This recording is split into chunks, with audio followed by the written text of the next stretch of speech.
A mournful voice bids farewell to a love as a clock stops ticking, signaling the end of a life.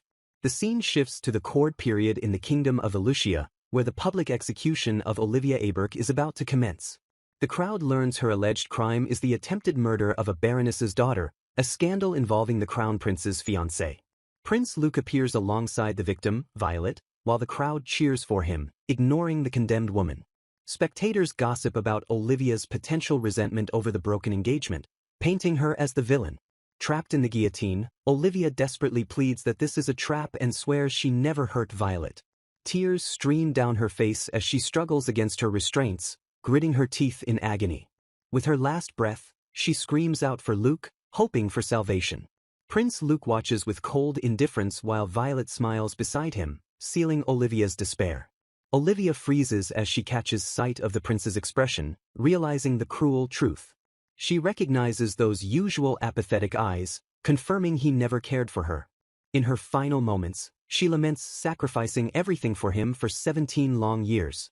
She realizes with crushing weight that all her efforts were utterly pointless. As the blade falls, she vows that even if a miracle grants her a new life, she will never live for his sake again. Her eyes snap open, revealing intricate irises filled with confusion and life. A blurry, unfamiliar ceiling comes into focus, starkly different from the execution ground. She sits up abruptly, wondering if the harrowing execution was just a nightmare. Birds chirp outside as she questions why she is alive when she firmly believes she died that day. Shocked, she stares at her hands and the scattered pills, asking herself if she truly survived. She notices the strange clothes she is wearing and the unfamiliar room surrounding her. Gazing into a mirror, she screams in horror at the unrecognizable face staring back at her. Outside the door, a woman remarks that she is finally awake after hearing the commotion. Olivia touches her face in disbelief, trying to reconcile her memory with this new reality. She stares wide-eyed at her reflection, demanding to know whose body she now inhabits. A woman's voice yells at Hanabi to hurry up and eat breakfast, startling her. Fearing exposure, the girl flinches as she hears footsteps approaching the scene of the suicide attempt. She frantically identifies the scattered pills and a suicide letter lying on the floor. The note reveals Hanabi Kabaraji took these drugs to escape bullying and bids farewell to her parents. Her heart stops as the doorknob turns, signaling the arrival of the person outside. A woman slams the door open and yells at Hanabi, demanding to know why she is still sleeping. Thinking fast, the girl hides the evidence and offers a stiff, polite greeting to the intruder. She internally sighs with relief that the suicide attempt was missed, while the woman notes she has already changed clothes. Confusion ensues when Hanabi calls the woman maid, prompting an angry correction that she is her mother. The mother scolds her for the strange behavior and demands she come downstairs once she wakes up from her dream. Left alone, she recalls old myths about souls being reincarnated into different worlds after death. She concludes that since she is still alive, her soul must have inhabited this new body named Hanabi. At breakfast, the mother gently expresses concern for her daughter's recent depression, promising to always be her ally. Touched by this warmth, the former noblewoman quietly accepts the support while the name Olivia echoes in her mind. The memory of her father surfaces, sternly forbidding her from opposing him and commanding her marriage. Comparing the two, she realizes this mother's love is vastly different from her father's tyranny and thanks her for the meal. Back in the room, she discovers a diary, confirming her suspicion that Hanabi kept records. She deduces that a troubled girl like Hanabi would surely have a private outlet for her pain. Her mother calls out that she will be late for school, leaving the reincarnated girl panicking because she doesn't know the way. Hanabi's body moves on instinct as she walks to school, guided by a strange hunch that she has known this path all along. Stopping abruptly, she flips through a notebook, overwhelmed by the weird sensation coursing through her. The diary reveals a tragic history of bullying and despair, culminating in a final entry where Hanabi admits she is tired of living. Olivia realizes Hanabi took her own life with drugs, creating the void that allowed her lost soul to take possession. She pauses to wonder with pity where the original owner's soul has departed to. Arriving at the school, she marvels that the massive structure rivals the size of her family's mansion. The interior design feels alien to her, and she notes the complete absence of anything other than humans. Observing the lack of magic or creatures, she concludes she has been transported to an entirely different world. A cheerful voice calls out a morning greeting to Hanabi from down the hall. Suddenly, a bag of trash crashes down onto her head with a violent whack. Her tormentors laugh cruelly, mocking her stench and claiming they mistook her ugly face for a trash can. Olivia stands silent and unfazed, stoically realizing that this abuse was Hanabi's daily reality. The bullies are unsettled by her lack of tears, demanding she cry and blocking her path.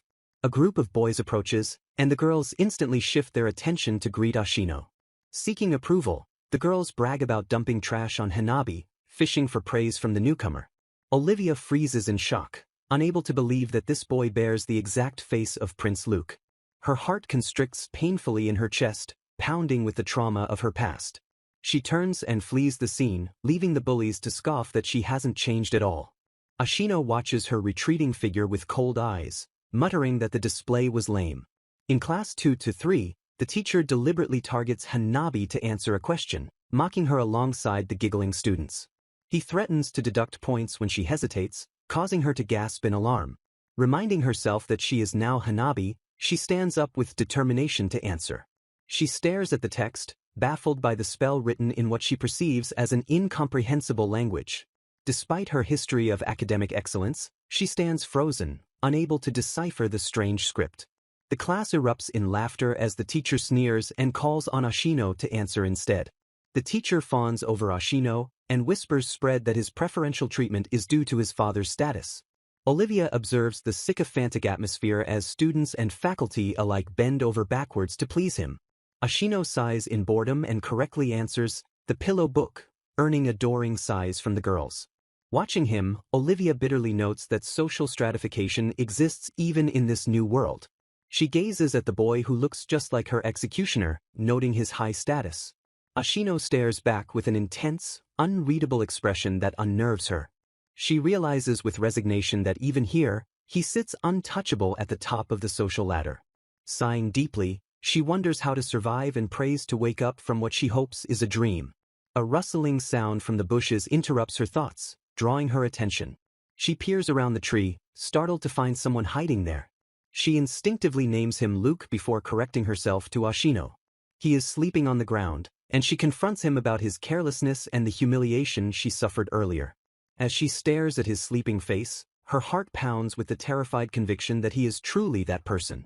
Her mind drifts back 10 years to the kingdom of Elucia.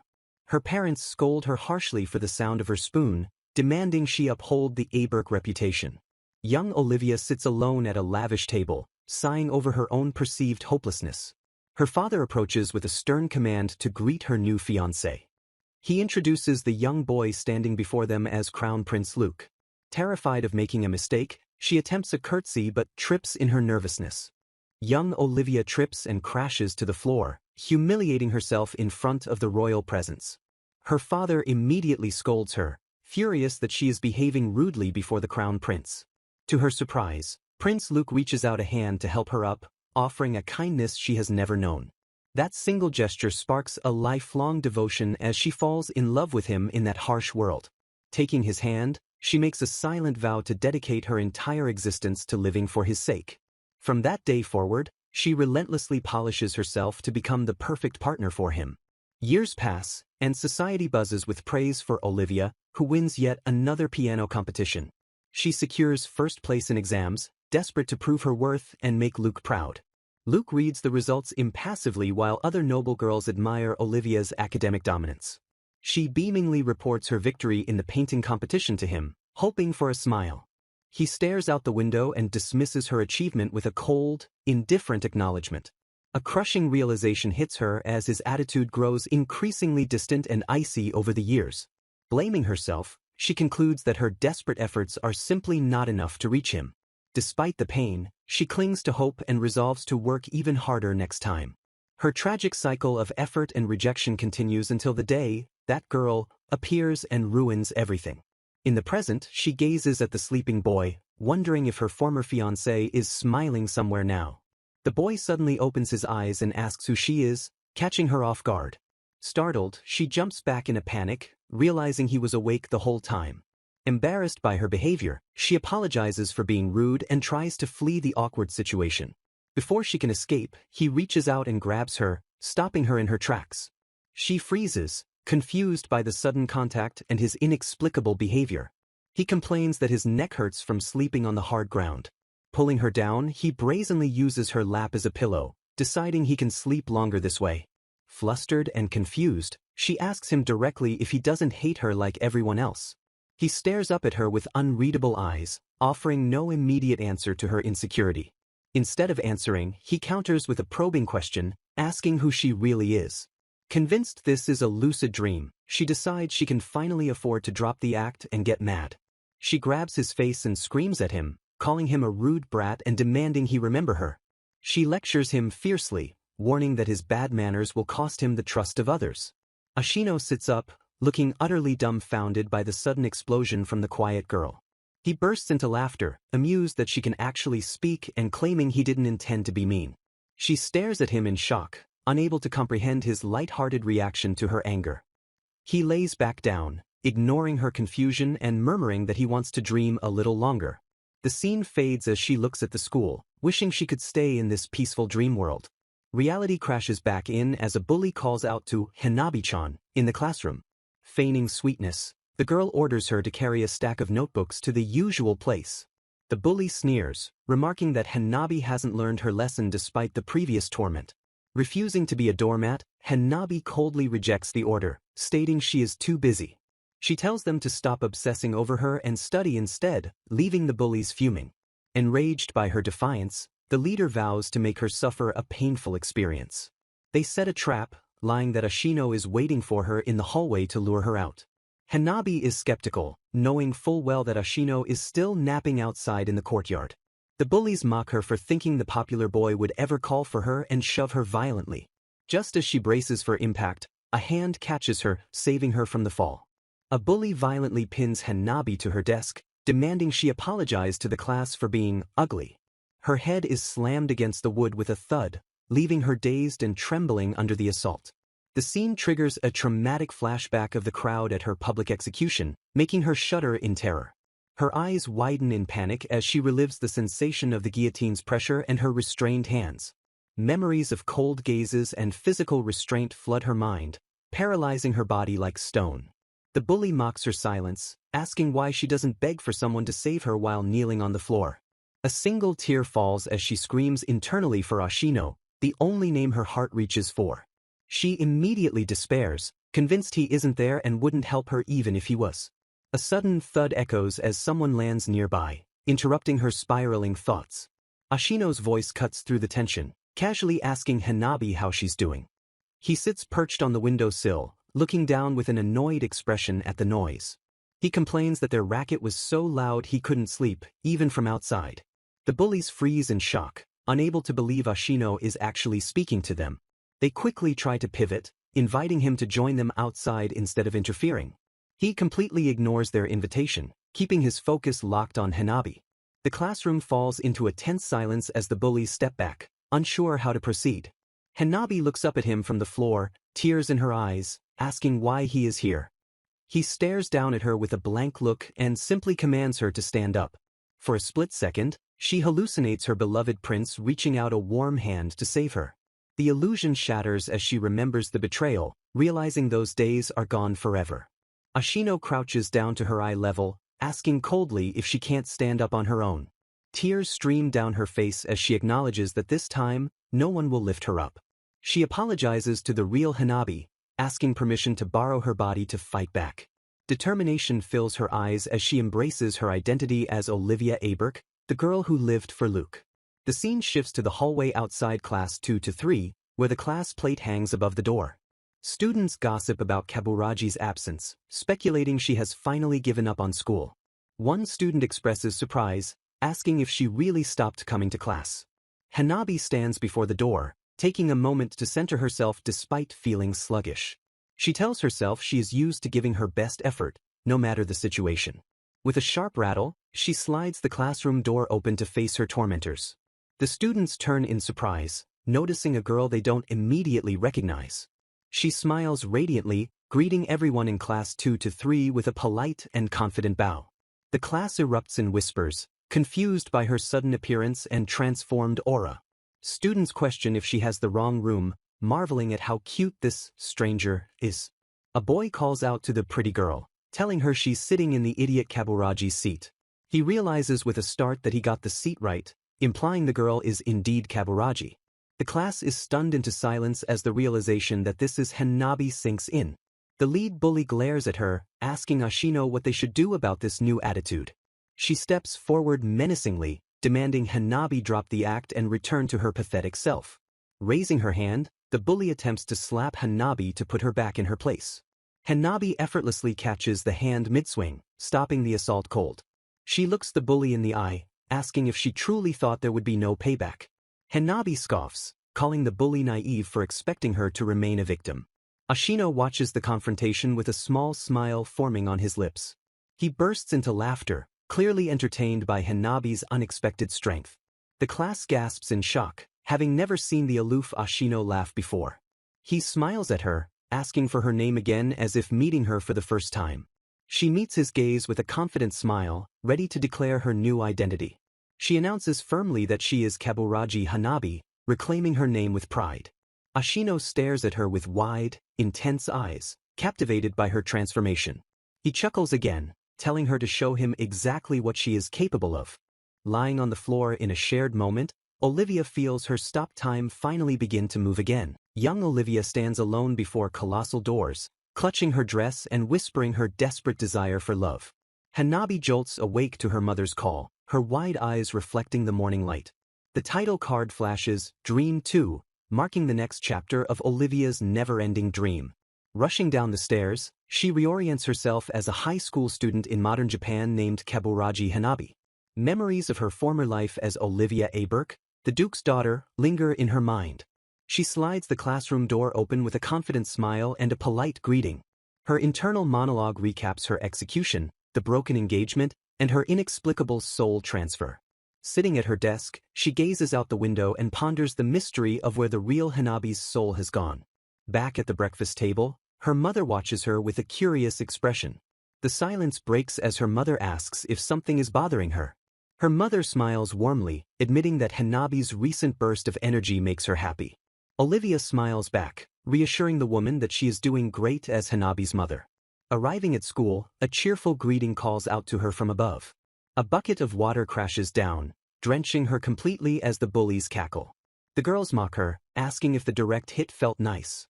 Unfazed, Olivia thanks them calmly, claiming she happened to fancy a shower just in time. The bullies recoil in annoyance at her lack of reaction while Olivia notes that her situation hasn't changed. She briskly hands the bucket back to the stunned bullies and walks away with her head high. Drying herself off, she wonders how the original Hanabi endured such relentless torment. Despite the bullying, she acknowledges that some things in her life have improved compared to before. The memory of her mother's happiness fuels her determination to keep moving forward. She resolves to do her best for the sake of those waiting for her, but a new challenge awaits. She stares in horror at a classical literature short test returned with a score of 18. Her eyes bug out in comical shock as the reality of the failing grade hits her. She realizes that while her math is decent, this world's classical literature is completely alien to her. The teacher announces that Hyakunin issue will be included in the midterms next week. A strict warning follows. Anyone scoring 25 or less will be forced to retake the exam. Olivia stares at her score of 18, realizing she is deep in the danger zone. Panic sets in as she comprehends the impossible task of mastering it all in just 1 week. A sudden commotion disrupts her panic as students gather around the results board. She recognizes the names being called out as the top scorers of the class. The trio of Mitsuzumi Fuki, Kagito Yuki, and Ashino Ibuki dominate the top spots. She vows to avoid them, unsettled by how much Ashino resembles Prince Luke. Ashino suddenly stands up and locks eyes with her, startling her with the intensity of his gaze. The 3 top scorers surround her desk, reminding her of a supposed plan to hang out. They invite her to join them, pressing her to come along right now. Olivia blinks in confusion, completely caught off guard by the sudden invitation. When they reveal the destination is Ashino's house, she immediately demands to go too. Ashino agrees with a shrug while Olivia questions if he's truly okay with it. His friends smirk with hidden intent, challenging her to show them what she's got. She accepts the challenge but scolds them for the impolite last-minute invitation. The girl finds her boldness interesting, watching her with a calculating look. Olivia stands before Ashino's massive mansion, declaring she will take them up on their offer. A line of maids bows in unison, welcoming young Master Ibuki home with sparkling reverence. She arrives at the massive estate, feeling an overwhelming sense of nostalgia despite the intimidating atmosphere. The interior is grand and silent, filled with antique furniture and a large chandelier that speaks of wealth. She realizes with a jolt that this is the house where Ashino was raised. Slapping her cheeks, she orders herself to stay focused and not get distracted by the surroundings. She glares at him with determination, challenging him to a game to prove her worth. He coldly brushes her off, stating he wants to play alone, leaving her confused. Classmates whisper that the two of them are notorious for getting bored easily. He rudely asks why she doesn't just go home if she's going to be annoying. She refuses to leave, insisting that since she came all the way here, she is going to study and win. Panic sets in as she realizes she has no time left to waste on these games. He looks at her with a hint of surprise, his usual mask of boredom slipping for a second. She recalls the rumors that people only flatter him because he is the chairman's son. Laughing nervously, she fears she might actually lose this contest of wills. He asks her if she is really going to be okay with the midterms given her current state. She remembers the rumor that his grades are top tier even if he hands in a blank test paper. He sighs that effort is a waste, claiming they don't need to do their best to succeed. She asks him why he thinks that, unable to comprehend his lack of motivation. She presses him, asking if he finds no joy in pushing himself to the limit. He looks at her like she's an alien, calling her weird for her dedication. She asserts that she knows no other way to live than to give her absolute best. Returning to the textbook, she focuses on deciphering the meaning of a specific poem. She translates the ancient words, seeking the deeper emotion hidden within. The poem expresses a love so deep that dying for the beloved would not matter. Ashino listens in silence, his expression unreadable as she recites the lines. She continues to the turning point of the poem, where meeting the beloved changes everything. The poet's wish shifts from death to a desire to stay alive with their love for a little longer. The romantic intensity of the words makes her blush as the meaning sinks in. She stammers that she didn't understand it at first, shocked by the contrast to Luke's coldness. She realizes that while Ashino resembles Luke, he is a completely different person, making her heart race. Cheering up, she announces she has successfully memorized 20 poems. She excuses herself to go to the restroom, leaving the noisy room behind. Noticing Ashino is gone too, she realizes the others aren't paying attention anyway. The floorboards creak as she wanders down the hallway, looking for the bathroom. She realizes she is hopelessly lost and regrets not asking the maid for directions. Her curiosity is piqued by a glimpse of something through a partially open door. Stepping inside, she gasps at the sight of a room filled with trophies and framed awards. She marvels at the sheer number of accolades lining the walls and shelves. Closer inspection reveals they are all Ashino's awards for science, martial arts, and fine arts. A voice startles her from behind, asking what she is doing in this private room. She turns to find Ashino standing there, looking at her with a calm expression. He dismisses the collection as things from the past, but she is visibly impressed. He tells her simply that she could do the same things if she really wanted to. She confronts him, asking why he submits blank papers if he is capable of achieving so much. Her eyes drift to a family photo on the shelf, hinting at the story behind his behavior. Olivia reflects on her past life, initially believing her desperate efforts were useless. She stands silently, the weight of her memories pressing down on her. Her heart aches as she recalls the person who was once her entire world. She remembers striving for perfection solely to earn Prince Luke's love. Flashbacks show her receiving top honors and congratulations as his fiancée. Her father's praise echoes in her mind, a remnant of a life lost. Glaring at her test paper, she realizes those years of study were not pointless. She understands that the effort she poured into her past life will never disappear. A sudden voice snaps her back to the present reality of the classroom. She steels her resolve, knowing her diligence is the one weapon she retains in this world. The teacher shouts for the exam to begin, starting the timer for the classical literature midterm. Olivia answers the questions with ease, her pen moving effortlessly across the page. She finishes well before the time limit, reviewing her work with confidence. The bell rings, and the teacher commands everyone to put their pencils down. Her bullies approach with sneers, asking how the idiot thinks she did. She answers honestly that she was perfect, leaving them stunned and scoffing. They mock her confidence, warning her not to get cocky over a single test. On the day of the results, a crowd gathers anxiously around the bulletin board. Students push and shove, eager to see who claimed the top rankings. Gasps of disbelief erupt as they scan the list and see the impossible. The students freeze, unable to comprehend the names sitting at the very top. The usual top scorers have been dethroned by the class outcast. Keburaji Hanabi is displayed clearly in first place, defying all expectations. Olivia stands calmly in the hallway while the students explode in shock. Whispers of cheating spread instantly, with no one believing her success is genuine. The bullies glare at her with hatred, refusing to accept their defeat. They mutter insults, calling her a loser who stole the spot. Olivia listens to the accusations, confirming that they are indeed talking about her.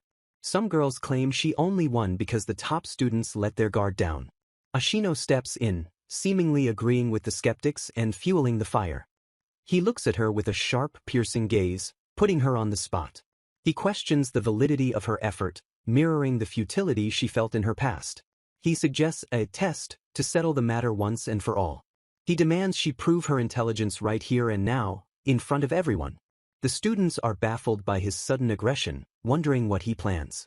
The bullies cheer for what they call a public execution, eager to see her fall. The teacher agrees to the impromptu challenge, swept up by the mood. Olivia faces Ashino, realizing he has set the stage for her humiliation.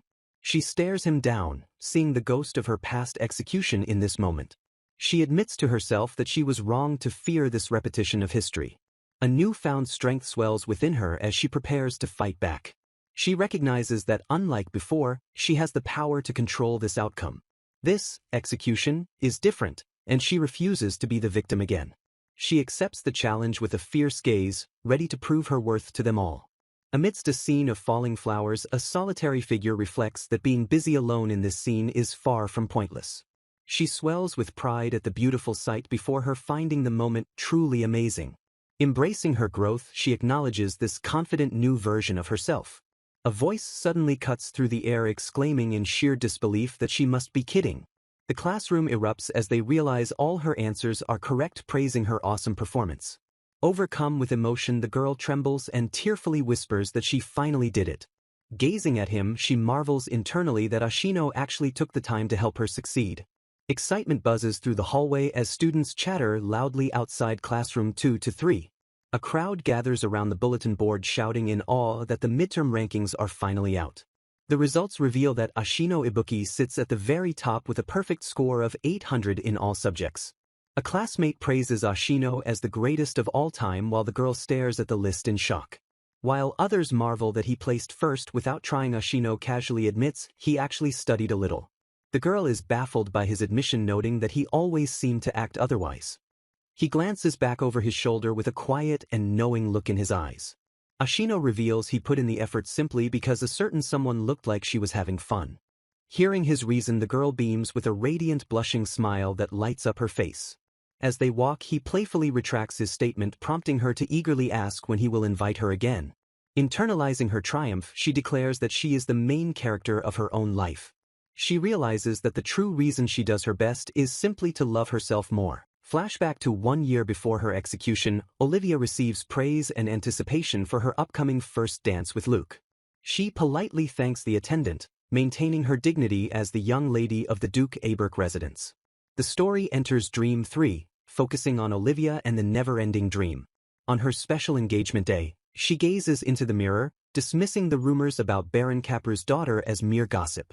She smiles blissfully, choosing to remain oblivious to the signs around her. The announcer calls for attention to welcome Crown Prince Luke. To her horror, Luke descends the staircase accompanied by another woman, leaving the crowd in shock. Olivia stands frozen, unable to process the scene before her eyes. The announcement declares that Crown Prince Luke and Miss Violet will perform the first dance. Violet apologizes while Luke coldly calls off his engagement to Olivia, commencing her public execution. Desperate to escape the nightmare, she commands herself to hurry up and wake up. She wakes up in the present, realizing 3 weeks have passed since she reincarnated into this world. Hanabi sits up in bed, lamenting that she is still alive on this worst of mornings. She clutches a diary, resolving to find the original Hanabi's soul before it is too late. She worries that a prolonged separation between body and soul could cause the soul to disappear forever. Reading the diary, she learns Hanabi was bullied but found solace in one person who was kind to her on the rooftop. Intrigued, she wonders about the identity of this mysterious person Hanabi mentioned. Suddenly, she loses her balance and trips in the hallway. She falls forward, bracing for impact. Ashino catches her just in time, remarking that the fall was dangerous. Classmates cheer for Ashino's quick reflexes, calling him cool. She notes that he always looks like Luke and appears exactly when needed. Looking at him, she wonders if there is a chance for a different outcome this time. Ashino leans in close, observing she doesn't look well, while she hopes they can get along. His face inches closer, causing her heart to race. A cheerful voice interrupts them, calling out that it has been a while. A girl resembling Violet appears, asking what the three of them are doing there. Hanabi freezes, instantly recognizing that voice from her past. The girl greets her cheerfully, and Hanabi realizes in shock that it is Violet. The girl turns to the third person and calls him Kahaku, deepening Hanabi's confusion. Violet asks Ashino if his body is okay, revealing a familiarity between them. A dark-haired boy explains that the three of them have been childhood friends since middle school. He addresses her as Hanabi-chan, causing her hands to shake with fear. With a sinister smile, he warns her not to interfere next time. The teacher silences the class as Hanabi realizes she is considered a nuisance even in this world. The teacher announces an annual social dance party for their last PE class, sparking mixed reactions. Hanabi dreads the event, as dance parties hold nothing but bad memories for her. The teacher explains that pairings will be decided by lottery and they can wear dresses. Students groan that this is just the teacher's hobby. Girls gossip excitedly about wanting to see Ashino and Kahaku dance. Hanabi bitterly thinks that destiny is working against her even here. A classmate asks Ashino what lottery number he pulled. Ashino reveals his number is 12, which matches the card Hanabi is holding. Ashino confirms they are a pair, leaving Hanabi in a state of shock. An internal voice questions why understanding came this time around. Hanabi stands opposite the other girl who looks visibly nervous and hesitant. The girl shyly asks if she can have a word with Hanabi. She introduces herself as Shishihara Kahaku, but Hanabi instantly recognizes her as Violet. Kahaku confirms Hanabi is paired with Ibuki and asks if she needs anything. Desperate and pleading, Kahaku asks if Hanabi would trade the lottery number with her. Blushing deeply, Kahaku confesses that she also wants to dance with Ibuki. Hanabi stares at her, realizing she has seen that exact expression before. A memory surfaces of Violet from the Baron Kaperu residence and their first meeting. In the flashback, Violet laughs innocently while speaking to Olivia. The girl admits she has always admired Olivia-sama. Hanabi recalls thinking back then that the girl was honest and sweet. Wandering through her memories, she wonders where Violet went. She spots Violet in the distance. Luke stands beside Violet, smiling more happily than Hanabi has ever seen. Seeing that expression, she realizes there is no room for her in his heart. The painful truth settles in that there is no place for her anymore. She accepts the reality, deciding it is better if he is with her. Back in the present, Hanabi hands over the number, telling Kahaku she is more suitable for him. As Kahaku cheers, Hanabi tells herself that if she would lose it in the future anyway, it does not matter. She concludes it is better not to reach for it right from the start. Walking away, she resolves to stop herself from getting involved with him.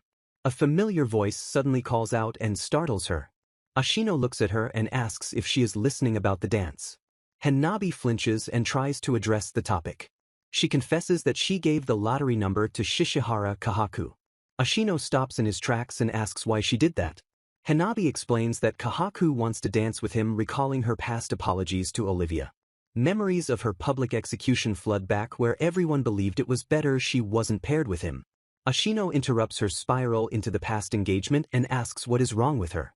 He stares intently and demands to know who she has been talking about this whole time. Hanabi looks up at him in utter confusion. Ashino sighs and dismisses the subject with a whatever. He pauses briefly before speaking again. He admits that he actually thought it would be interesting to dance with her. Hanabi is left stunned by his unexpected confession. A sharp slap rings out as she physically snaps herself out of it. She covers her face and calls herself an imbecile. She realizes she was so stuck in the past that she lost sight of the precious future. The author interrupts to introduce a sidebar about their pets. A classmate warns Hanabi to hurry up or the others will take the cute dresses. Hanabi confronts Kahaku admitting she is scared but resolute. She demands that Kahaku give her back the lottery number, declaring she wants to change. Kahaku stares back in confusion at the sudden demand. Kahaku insists that the future will change and demands to dance with Ashino, staring Hanabi down. The scene focuses on their feet as a tense silence fills the air between them. Kahaku suddenly apologizes for her unreasonable request, conceding that Hanabi is right. She buries her face in her hands as if crying, leaving Hanabi confused and concerned. A chilling grin breaks across Kahaku's face as she abruptly drops the act and sneers, "Just kidding." She laughs at Hanabi's shock, mocking her for forgetting how quickly she can manipulate emotions. Her eyes turn cold as she reminds Hanabi that her sole purpose is to make Kahaku look better. With a sudden shove, she pushes Hanabi toward the edge of the stairs. Hanabi loses her footing and tumbles down the stairs, landing hard on the floor below. Kahaku stands at the top looking down, warning her not to get carried away. A sinister smile remains on her lips as she repeats the command to make her look better. Hanabi recalls the diary entry stating that person was the only one kind to her. The diary continues that the original Hanabi felt she could endure anything as long as she had that person. A horrifying realization strikes her. Shishihara Kahaku is the manipulator who used the original Hanabi to elevate herself. The identity of that person clicks into place, revealing the true nature of their relationship. Kahaku feigns injury at the top of the stairs, telling Hanabi to watch them from the sidelines. She loudly claims she cannot move her foot, setting the stage for her plan to dance with Ashino. Hanabi sits on the floor, realizing the original owner of her body endured this poor treatment her entire life. Her hand begins to tremble uncontrollably as the body's trauma resurfaces. She wonders if this physical reaction is the original Hanabi's soul responding to the abuse. Squeezing her own hand, she whispers a reassurance to the soul that it is all right. The trembling subsides slightly, granting her a moment of relief and resolve. She steels herself, acknowledging she knew she would have to face the future eventually. This is the future she once abandoned, but now she is determined to confront it. She questions if the two of them together can actually overcome this destiny. The students in the gymnasium scream in excitement as a stunning trio enters the room. Admiring whispers fill the air as everyone comments on how cool they look. The teacher swoons, declaring that those three are the absolute best-looking students. Kahaku plays the shy victim, claiming it is embarrassing while others urge her to dance with Ashino first. Ashino notices her hesitation and asks what is wrong. She calls his name softly, feigning reluctance while preparing to take the spotlight. With a bright, fake smile, she lies that the others insisted they dance first. Hanabi interrupts the moment, stepping forward in a grand dress to declare she will dance with him first. The crowd stares in disbelief, murmuring Kabaraji's name as she makes her bold entrance. A student notices her foot is injured but calls her awesome for standing so confidently. Hanabi smiles radiantly, hiding the pain beneath a mask of absolute confidence. Internally, she refuses to show anyone that she is in pain, determined to reclaim her dignity. She mentally apologizes to her Ashino for the past, acknowledging the thorny path they tread. Ashino extends his hand, asking if she will let him take her first dance no matter how many times. He smiles gently, his attention fixed entirely on her, ignoring Kahaku. Kahaku is grabbed by her actual partner, who points out that she is not paired with Ashino. The music starts as Ashino and Hanabi begin to move in time with the steps. They dance elegantly, with Ashino thinking that he will always reach for her. Hanabi winces internally, the pain in her foot throbbing as she struggles to maintain her composure. A hand clenches the fabric of the dress tightly in a squeeze of silent determination. She reflects on how she once looked up to him from afar in the previous world. A realization dawns that the situation has shifted in the present now. She embraces the hope that there is a future with him. Onlookers gaze in awe, exclaiming that the couple looks absolutely cool. The audience is captivated by the wonderful sight before them. An announcement booms declaring the amazing first dance was performed by Ashino and Kaburaji. Hanabi pants heavily as the adrenaline fades and exhaustion sets in. Ashino suddenly scoops her up into a princess carry as she murmurs that he did a great job. Her eyes widen in sheer shock at being lifted so effortlessly. He ignores her protests and carries her off toward the infirmary. He reveals he knows her foot hurts while an internal voice speaks of lessons from the past. Hanabi is touched that he noticed her pain as the narration cherishes the value of the moment. The crowd swoons over the cool exit while the inner voice celebrates the joy of meeting. Kahaku watches them leave with a solemn expression reflecting on the cycle beginning once again. An internal voice prays that the time for the person sleeping inside remains peaceful, even if just for a fleeting moment. The teacher dismisses the class with a stern reminder to behave in moderation and enjoy a safe summer break. Memories surface of a similar summer break at the academy in Lucia. She recalls having as much fun as she wanted at a mountain villa after school, feeling a wave of nostalgia. A frustrated girl pouts, realizing that Ashino and his friends are heading to Hawaii again this year. The group excitedly discusses what to eat while onlookers marvel at how nice it must be for Ashino and his crew. A quiet moment passes as glances are exchanged in the hallway. As she zips her bag, she admits that recently her heart aches every time she looks at him. A greeting interrupts her thoughts, bringing a sensation that feels both nostalgic and entirely new. Someone calls out to Kaburaji, asking if he intends to come along with the group. A girl turns in surprise, confused by the sudden chatter around her. Another student reacts with shock, shouting in disbelief that they are also going on the trip. Blushing furiously, a boy stammers out a hesitant assumption.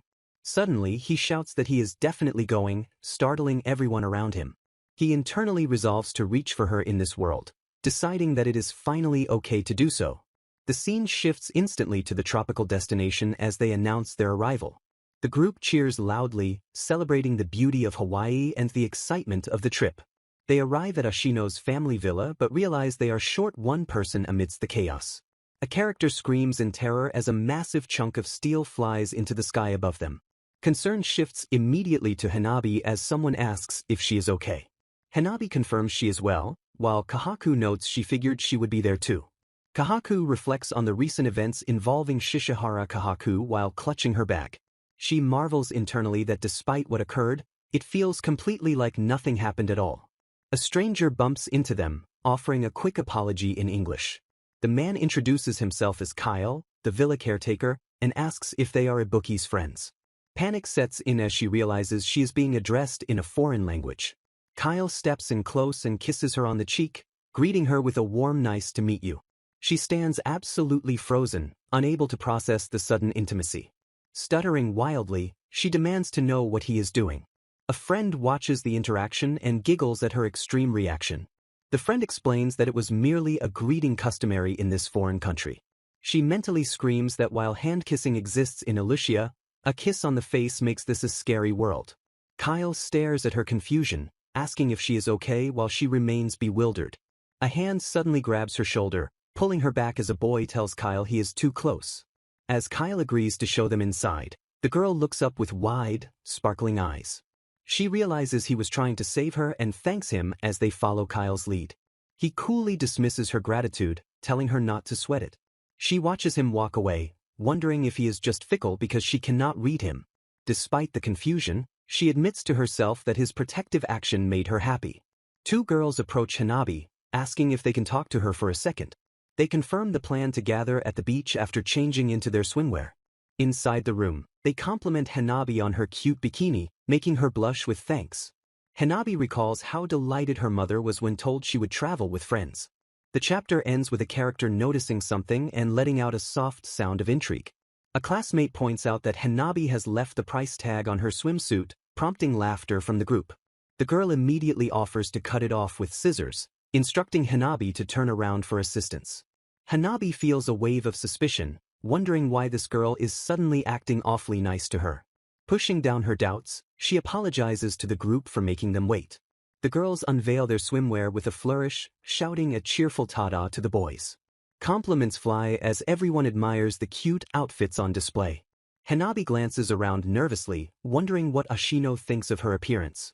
To her disappointment, she realizes he is not there and quietly suggests they get moving. She questions what she was expecting and calls out to Ibuki to wait for her. Kyle suddenly appears, asking if she is curious about Ashino and the others who have already gone. Hanabi jumps in surprise, letting out a startled cry at his sudden proximity. Kyle asks if Kahaku is bothering her, noting that Ashino is a mysterious guy who is hard to read. He reveals that his parents' business is connected to Ashino's, forcing them to be careful with their words.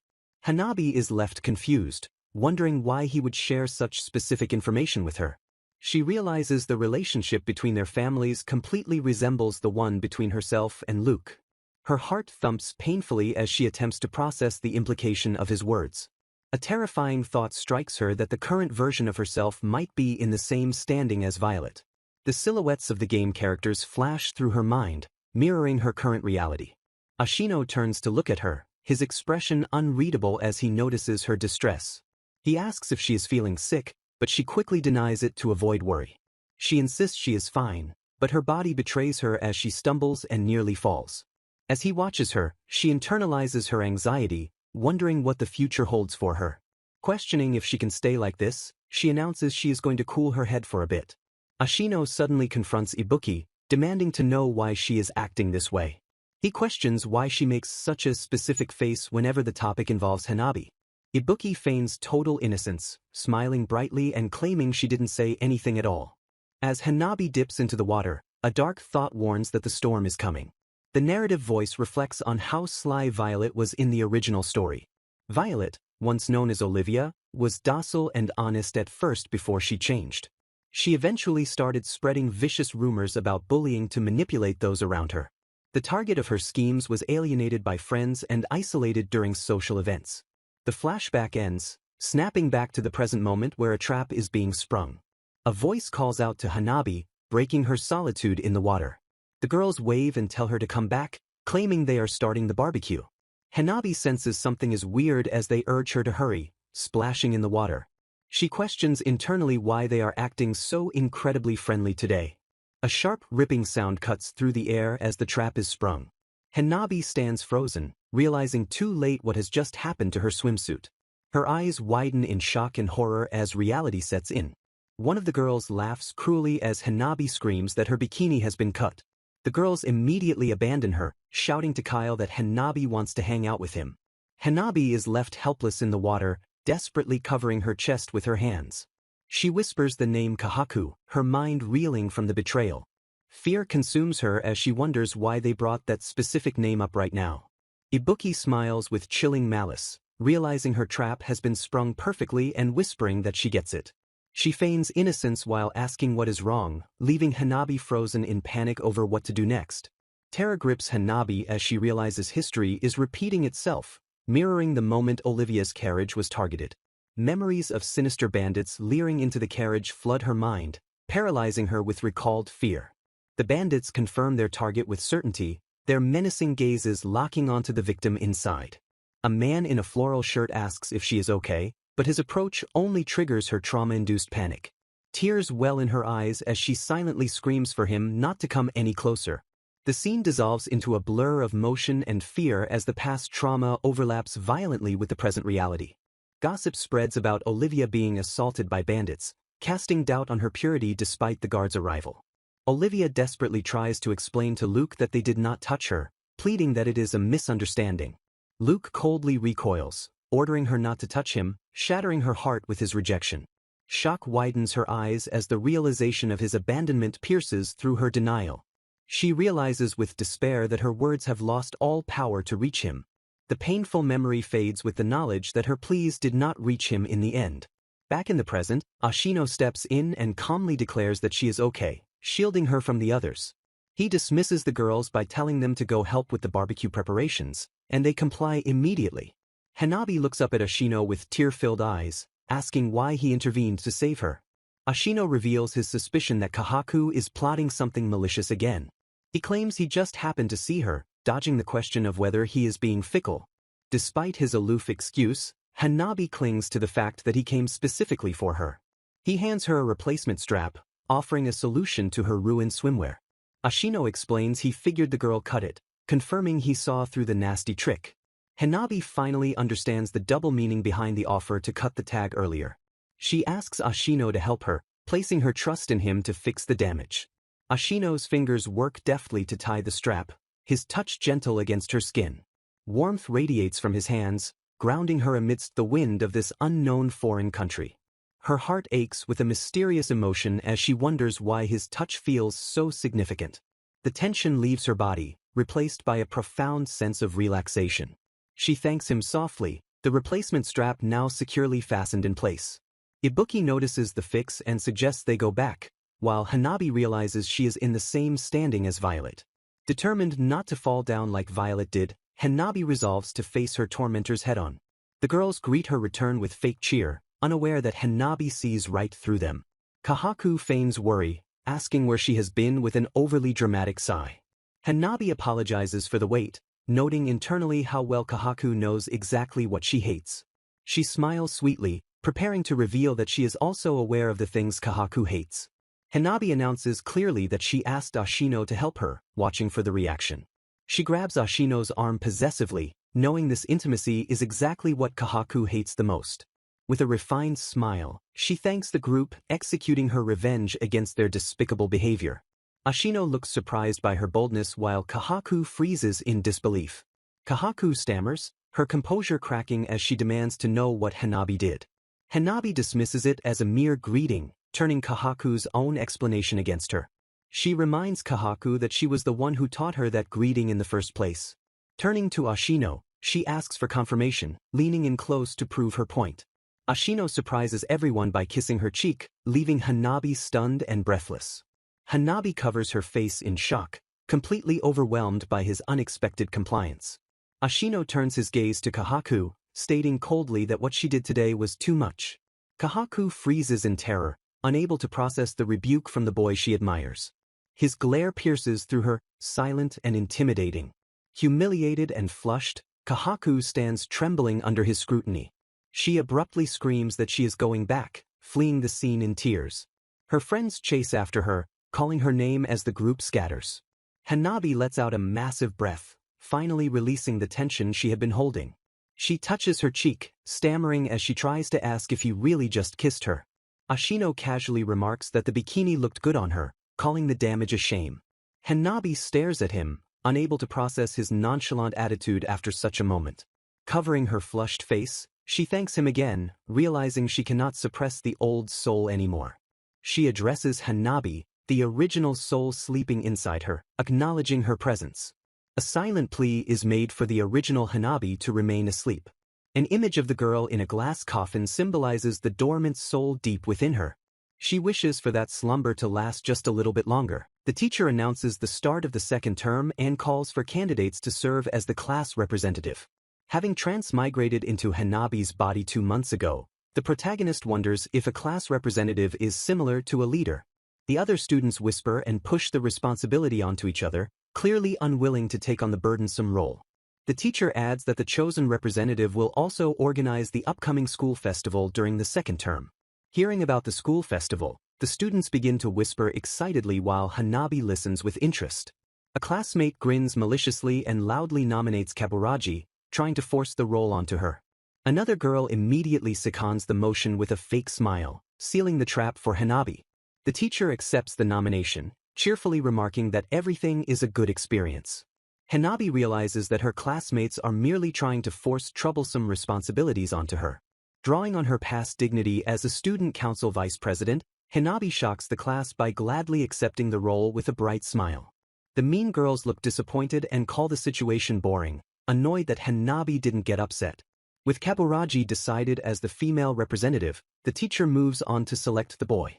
To everyone's surprise, the teacher unilaterally appoints Ashino as the male representative.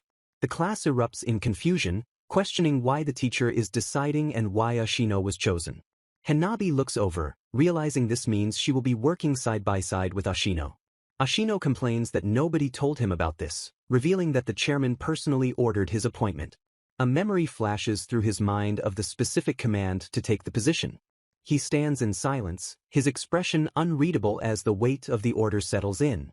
Abruptly deciding he has had enough, Ashino declares he is going home and walks away as Hanabi calls out to him. Hanabi watches him leave, puzzled by his mention of the chairman and what it implies. Later that day, Hanabi sighs with relief as she finally finishes the schedule just in time for the committee meeting. Turning the corner with her documents, she violently crashes into a tall figure appearing from the hallway. She stumbles back in pain and quickly apologizes for the collision. An older, dignified man looks down concerned and asks if she is all right.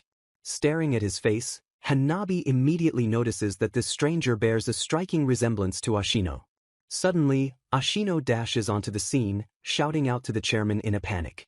He scolds his father for walking carelessly and warns him that he almost crashed into Kaburaji.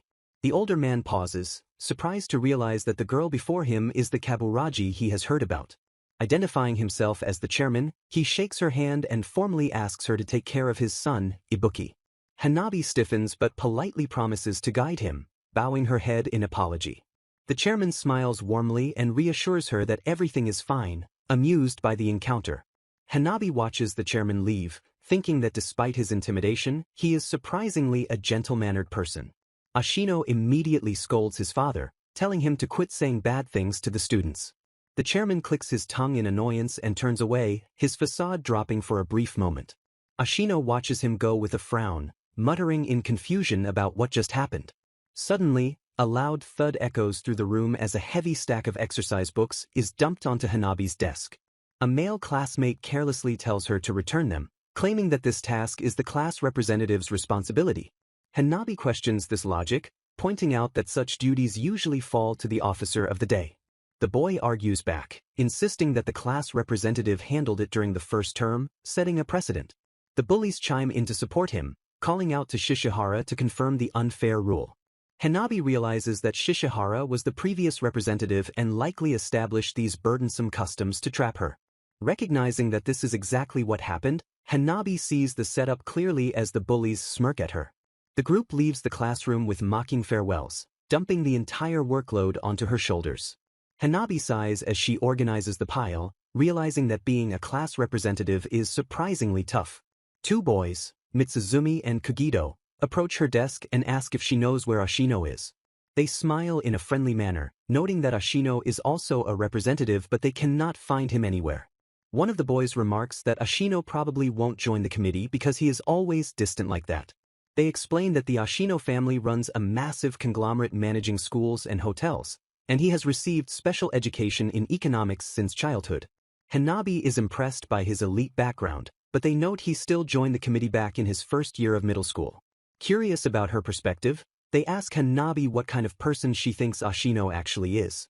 Hanabi pauses, taken aback by the sudden question and unsure how to answer. She honestly admits that he seems like a person who is cold-hearted and indifferent to his surroundings. The boys laugh, telling her they were convinced she would say exactly that. However, Hanabi smiles as she recalls the moment he protected her, realizing there is more to him than his cold exterior. She corrects herself, telling them she has a feeling he is actually hiding a fiery heart inside. The boys stare at her in silence, surprised by her unexpected insight into his character. Flustered by their reaction, Hanabi asks if she said something wrong, but they simply ask if she is free later. Confused but curious, Hanabi agrees to go with them. They take her to a high-end venue, inviting her to join them inside. Hanabi looks around in shock, realizing she has been brought to an incredibly luxurious restaurant. A staff member bows respectfully, thanking them for coming to the establishment. Hanabi gasps, spotting a familiar figure working within the restaurant. She stands frozen in surprise, locking eyes with Ashino in this unexpected setting. Ashino confronts the intruders with irritation, demanding to know why on earth they are there while claiming their question is actually his line. Recognizing Yuki and Fuki, Ashino stares them down and coldly asks what is going on. The two students question why he refuses the position and insist that Kaburaji needs to know the real reason why both of them are representatives. Dismissing them entirely, Ashino turns his back and walks away while telling them to do whatever they want. Left alone with the chairman, Olivia asks for clarification on what he meant by the real reason behind his son's behavior. The chairman begins to explain, revealing that Ashino used to be exceptional at both studying and sports. A flashback reveals a smiling young Ashino who was a natural leader during his primary school years. The chairman recounts how close the family was, remembering a house filled with certificates from his son's achievements. In a warm memory, his mother asks if he hates studying every day, to which the young boy cheerfully replies that he does not. He used to declare he was doing his best because it pleased his parents, making it his favorite phrase. The atmosphere darkens as the story reveals his mother passed away when he was only 13 years old. Olivia listens in shock, unable to process the sudden tragedy in his past. The chairman continues the grim tale, stating that everything changed just a day after the funeral. In a cruel twist, his father immediately moved his second wife and her son into their home. Olivia clutches her chest in disgust, thinking that such an action is absolutely insane. Realizing his efforts were useless, Ashino stopped doing his best and abandoned the phrase that once defined him.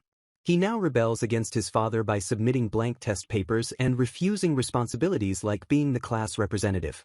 The chairman adds that Ashino works part-time solely because he wants to stand on his own and leave as soon as possible. Olivia feels a surge of empathy, realizing how hard he has worked to survive such a difficult environment. Ashino returns to the room and apologizes for the wait, unaware that Olivia now knows his secret. She looks up at him with soft eyes, bringing up the topic of the class representative position. Flashing a bright smile, she tells him not to worry about the role at all. She insists he entrust everything to her and work alone, though internally she struggles with how to treat him after learning the truth. Olivia sits alone in the library, weighed down by the heavy knowledge of his tragic past. Resting her chin on her hand, she sighs and wonders what she should do next.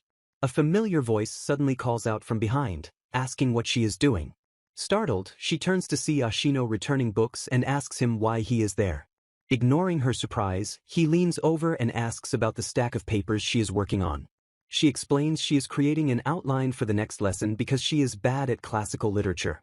Ashino picks up the paper and examines the workload she has taken on. He notes that representatives do various things, while she mentions she also has to form debate groups for the teacher. His hand reaches past her to grab a book, causing her to freeze in surprise at his sudden proximity. Hanabi spots a textbook titled Economics for High School Students on the shelf, sparking a sudden realization. She recalls the classmates' rumors about Ashino receiving special economic education since he was a young child. Fragments of conversation surface in her mind, questioning if he is truly interested in succeeding his family businesses. A cynical internal voice cuts through the noise, asking who would actually want to be that man's heir.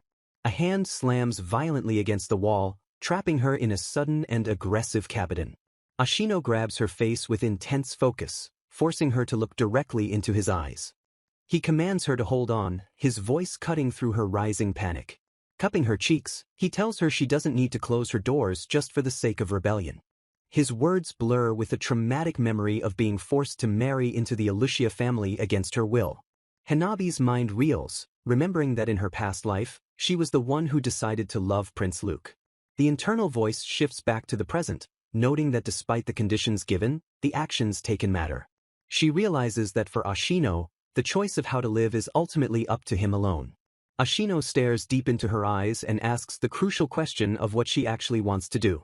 Clutching the economics book tightly, Hanabi finds her resolve hardening as she finds her answer. The scene shifts to the ominous sign of the teacher's office, signaling the start of a confrontation. Hanabi walks down the hall, relieved to have finally finished the classical literature outline. She slides the door open with a bright smile, announcing her arrival to the teacher. Apologizing for the delay, she proudly presents the completed outline he requested recently. She stands confidently, convinced that she did a great job on the assignment. To her shock, the teacher looks at the papers with disgust, asking what on earth she has produced. He sneers at her with cold eyes, mocking her inability to perform even a single task correctly. His verbal assault continues as he questions her qualification to be the class representative with this level of work. Hanabi lowers her head, apologizing meekly under the crushing weight of his unjust criticism.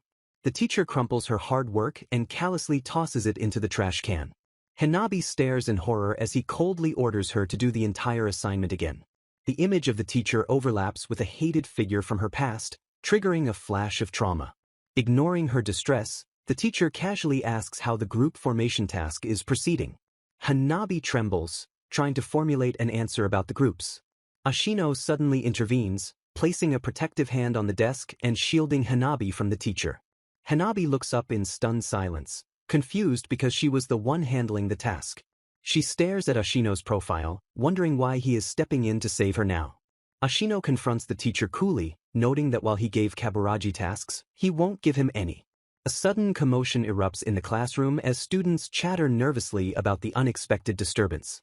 Hanabi watches in shock as the chairman himself enters the room, causing the entire class to freeze in intimidation. The teacher panics and tries to stop Ashino from working, terrified of letting the chairman's son handle menial tasks. Ashino calmly brushes off the concern, reminding the teacher that he is also a class representative. The chairman watches silently, his gaze fixed intensely on his son, Ibuki. Whispers spread through the room as students speculate that Ashino's defiance is getting the teacher into deep trouble. Internally, the teacher realizes that if this situation continues, he will be socially isolated by the class politics. Ashino bows respectfully and thanks the teacher, while Hanabi stands beside him in support. Sweating nervously, the teacher realizes Ashino challenged him to create the outline solely because he knew the teacher struggled with classical literature. Hanabi beams with a radiant smile, breaking the tension by declaring that the task was truly a great experience. The teacher stares at her in disbelief, while Ashino watches her reaction with a quiet, unreadable expression. Relief washes over the teacher as the tension dissipates, and he finally relaxes his posture. Turning to Hanabi, the teacher admits with a sheepish smile that he also asked a lot from her during the ordeal. He bows his head in apology, acknowledging that he burdened her with too much responsibility. Hanabi accepts it, internally frustrated that Kahaku's scheme worked but determined to take a step forward regardless. She resolves that their new paths will be fine, refusing to let the bullying keep her down. With a genuine smile, she tells them that creating the outline was actually fun after all. Ashino softens, his eyes lingering on her as he quietly accepts her positive outlook. Suddenly shifting gears, Ashino declares he should quit, shocking Hanabi before slyly confirming that this means she agrees to be the representative. He walks away leaving Hanabi confused, while students watch the strange interaction unfold. From a distance, a mysterious figure watches Hanabi through a pair of binoculars, zeroing in on her target. The observer smirks, noting with interest that Hanabi is much cuter than she expected. The ticket for the Amano Fest heralds the arrival of the massive school festival at Amanagawa High School. A text message flashes, "I wanna see you soon," while the narrator notes the event spans 3 intense days. The class learns that the second-year students are destined to perform a school play for the upcoming festival. Chaos erupts as the class representative attempts to divide the students into actors and backstage staff.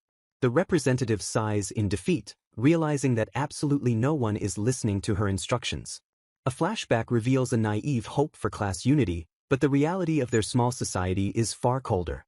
Hostility radiates from the girls who dismiss the play as a pain in the ass, claiming they are too busy. Mocking laughter highlights the brutal hierarchical relationship governing the class dynamics. The social structure resembles a game of chess where pawns are silenced by the powerful.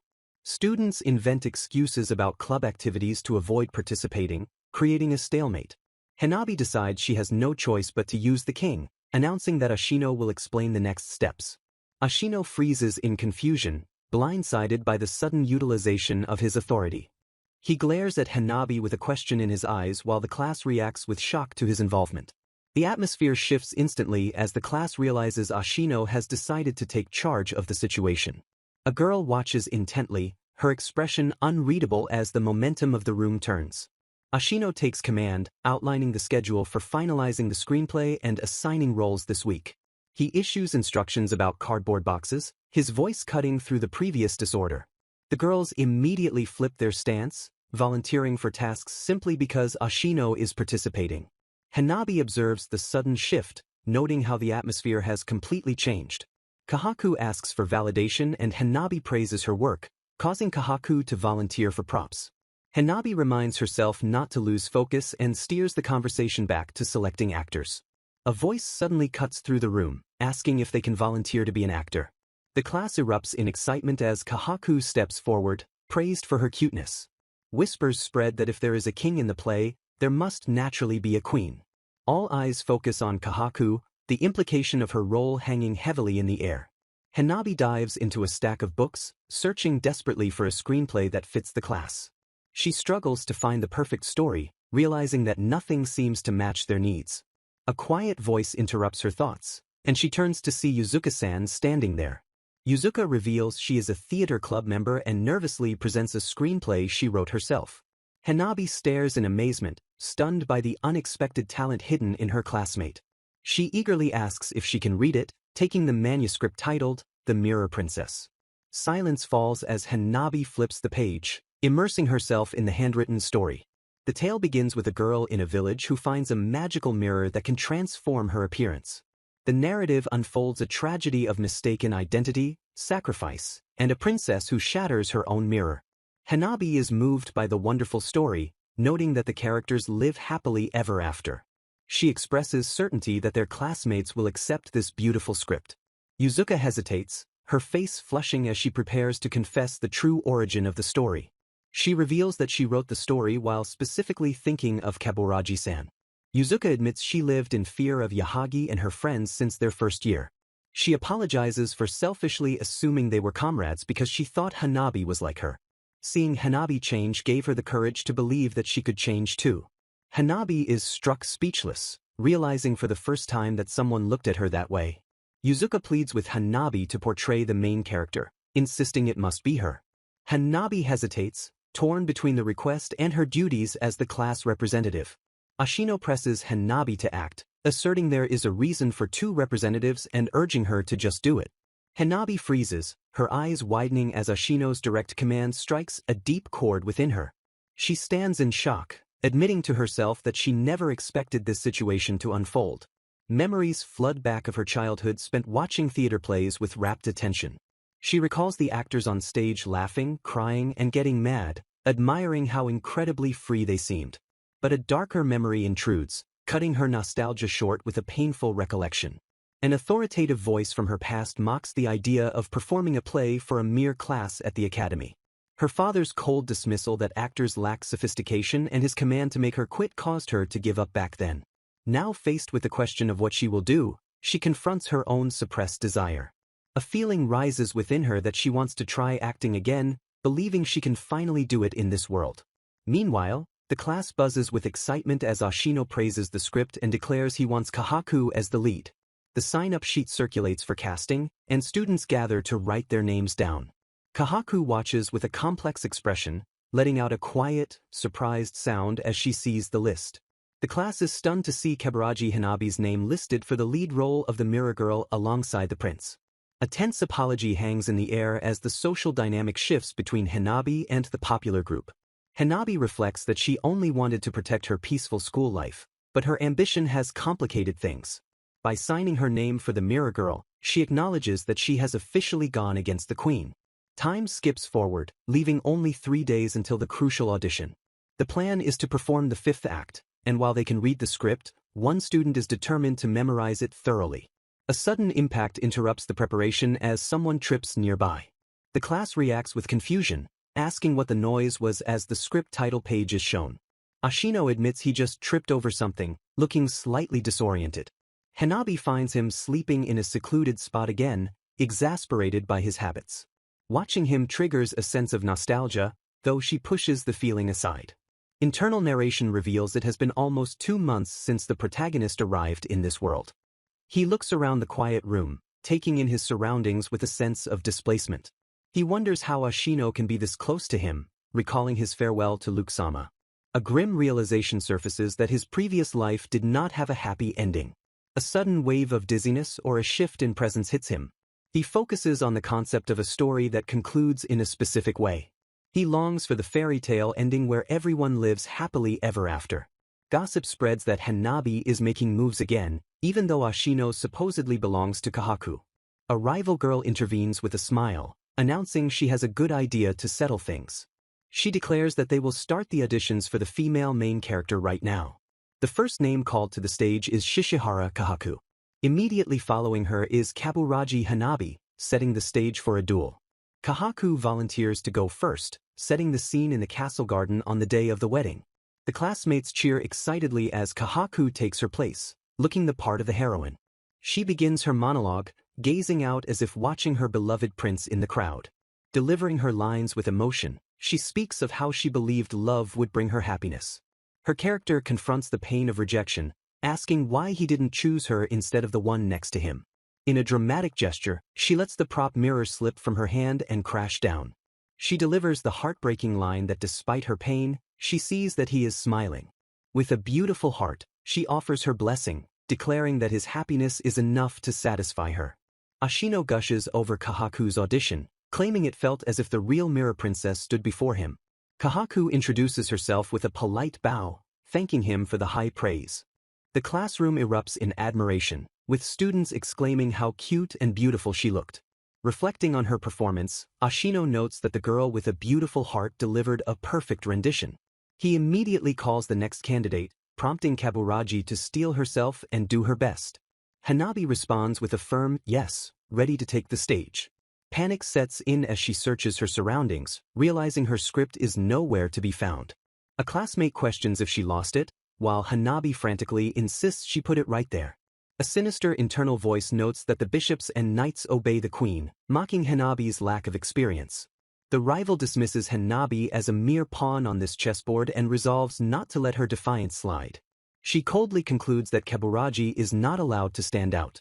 Unfazed by the loss, Hanabi decides internally that she does not need the physical script. While classmates whisper that the lines are impossible to memorize, Hanabi recalls a rule about pawns. She reflects that a pawn, which can usually only step forward, holds a hidden potential. If that pawn manages to advance all the way to the opposite side of the chessboard, Hanabi declares loudly that it is her turn, stepping into the role. She recites that the pawn can turn into a queen, delivering the line asking to switch places. The rival watches in stunned silence, unable to comprehend the turn of events. Hanabi admits to herself that she didn't expect to perform without the script. However, she remains calm, knowing she has read the story thoroughly many times. She feels a deep connection to the narrative, realizing the story really resembles her own life. Channeling her emotion, she recites the line contemplating another girl appearing next to the one she loves. The class whispers in disbelief, questioning if she actually memorized the script or if she is just improvising. Hanabi completely immerses herself in the character, her expression intense and focused. She reaches out with longing, her voice breaking as she cries out that she cannot bear it. With tears in her eyes, she delivers the heartbreaking promise to watch over the prince with a smile. The room falls into a shocked silence, captivated by the raw emotion of her performance. Hanabi recites that the illusion is what is reflected in the mirror, recalling her belief that love would bring happiness. She acts out the sensation of falling in love, clutching her chest tightly. Her demeanor shifts to anguish as she screams about jealousy and hatred, asking why he didn't choose her. Softening her tone, she admits that love is not all beauty. Holding the mirror prop, she whispers that she would still make a wish despite the pain. She acknowledges the truth, seeing that he is smiling even if she knows the reality. In a dramatic climax, she smashes the mirror and declares she is satisfied if he is happy, fully embracing her role as a heroine. The rival is moved to tears, silently rubbing her eyes as the performance hits home. The classroom explodes with chatter, students calling the performance phenomenal and terrifyingly good. As the broken illusion lingers in the air, a quiet HMP is heard from the sidelines. Kahaku snaps back to reality, apologizing to her friends for spacing out during the scene. The rival laughs off her defeat, admitting that stealing the script was pointless since Hanabi memorized it. Kahaku stares at them with a sharp gaze, realizing they were behind the sabotage. She remains silent, her expression unreadable as she processes the situation. Resigning herself, Kahaku decides she should just work backstage, admitting she knew this would happen. She feigns an interest in making costumes to excuse her sudden withdrawal from the competition. Before the teacher can object, Kahaku formally withdraws from the audition. The teacher accepts the situation hesitantly, moving to finalize the decision. It is officially announced that Kaburaji Hanabi will portray the role of the main character. A classmate alerts the stunned Hanabi that Ashino has called her name. Flustered and teary, Hanabi asks Kahaku if it is really okay for her to take the role. Tears well up in her eyes as the weight of the moment sinks in. Ashino watches her with a gentle, approving smile. Hanabi blushes and vows to herself that she will definitely make the play a success. The curtain rises on her first school festival as she pledges to perform with all her might. A hand picks up a ticket, the narration describing a burning crimson heart. A boy prepares to leave, declaring it is time to go as the story moves forward. Hanabi rehearses her lines, declaring herself the daughter of a duke who blossoms nobly and beautifully. 5 days before the Amano Fest, the cast gathers for costume fittings and final rehearsals.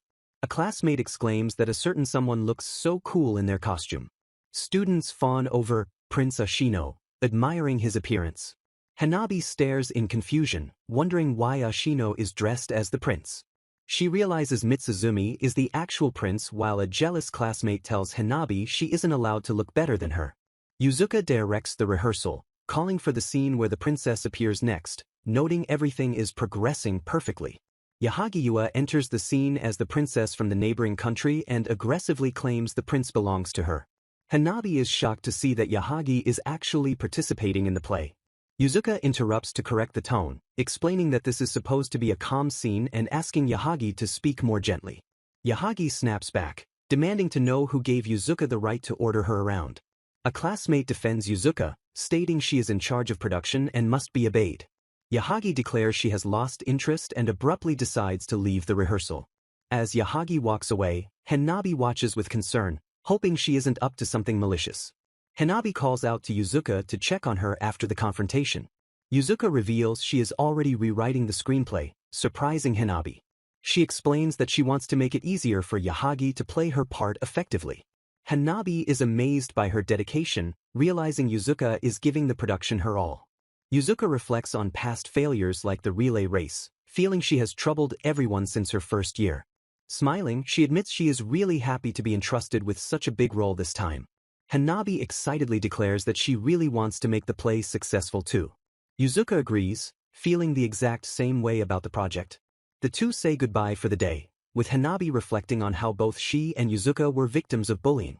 Hanabi realizes that the bullies have not done anything to her recently. She considers the fact that she struck back at them previously. A worrying thought strikes her that they might have diverted their target to Yuzuka instead. The day of the Amano Fest finally arrives, with the school decked out for the event.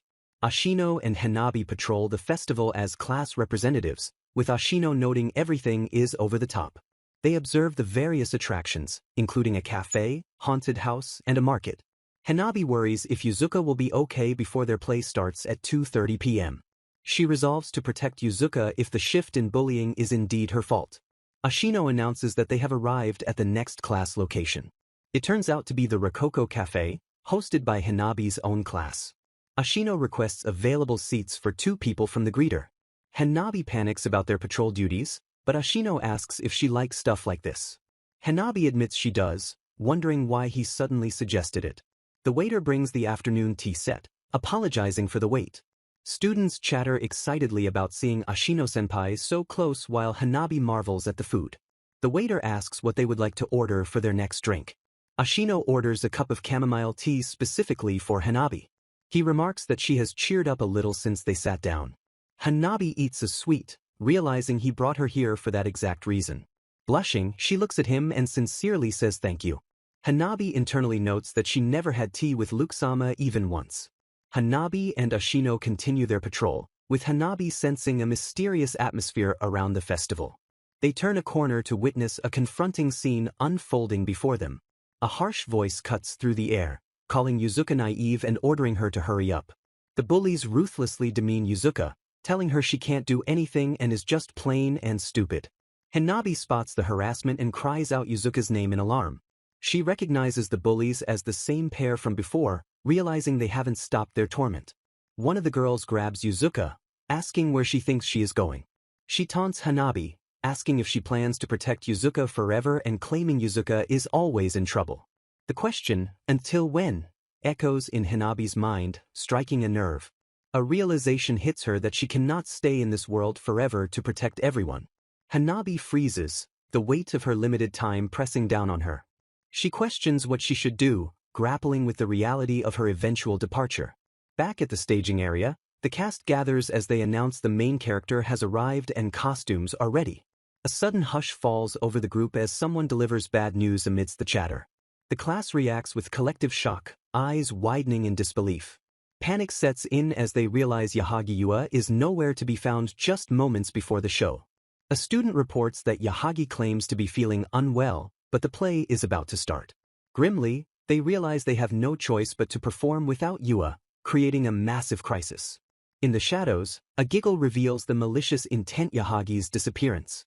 The class realizes with horror that they have been deliberately tricked and sabotaged. Yuzuka breaks down, blaming herself and trembling with guilt over the situation. Hanabi apologizes, believing her own actions were what angered Yahagi and caused this mess. Tears stream down faces as the weight of the sabotage crushes the morale of the team. Despair takes over as they realize the princess role is too big to fill on such short notice. The class clamors for a solution, looking to the representatives while lamenting that everything might go to waste. Hanabi looks at the crying Yuzuka and quietly agrees that they are right. She turns to Yuzuka and addresses her directly with a serious expression. Hanabi proposes the unthinkable, asking Yuzuka if she can take part in the play herself. Yuzuka looks up in stunned silence, unable to process the request. She instinctively refuses, but memories of writing the script specifically for Yahagi flood her mind. Hanabi insists that there is no one else besides Yuzuka who can save the play. The announcement broadcasts that The Mirror Princess will start shortly. Ashino asks how much time she needs and orders the dress to be taken to the dressing room immediately. A classmate estimates it will take 10 minutes, but they have no time left. Ashino simply smiles and says he understands, deciding to take matters into his own hands. The class watches in confusion, wondering what Ashino plans to do as the curtain time arrives. The announcement rings out, declaring the start of Class 2-3's performance. The audience falls silent, waiting for the play to begin. Confusion ripples through the crowd as nobody appears on stage. Footsteps echo as a lone figure steps out into the spotlight. The students whisper, telling everyone to hold on and watch. Hanabi watches in disbelief, realizing it is Ashino-kun walking onto the stage. He sits at the grand piano, rolling up his sleeves to perform. He commands the room to keep quiet, silencing the whispers with his presence.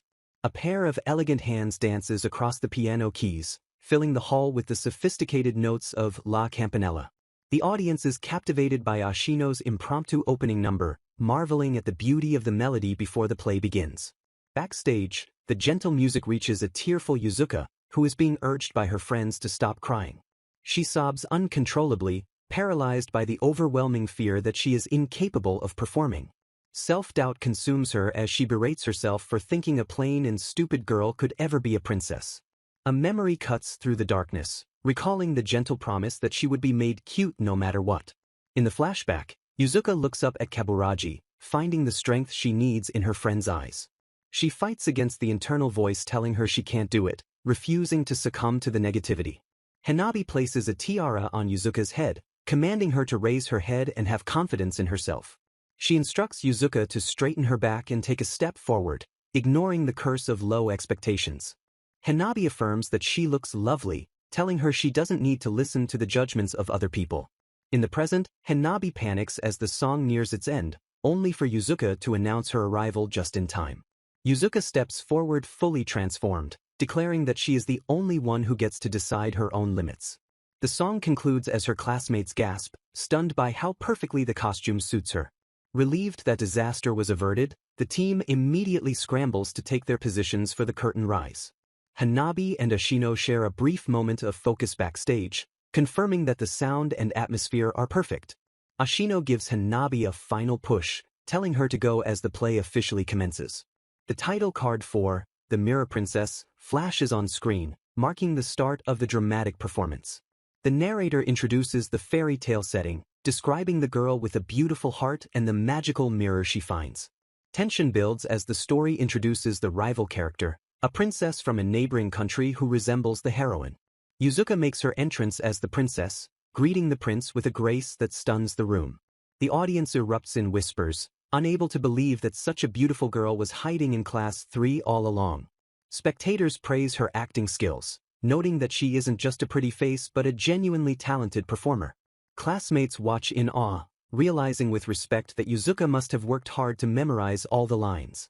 Meanwhile, Yahagi stares at her phone, finally realizing that the play is proceeding without her.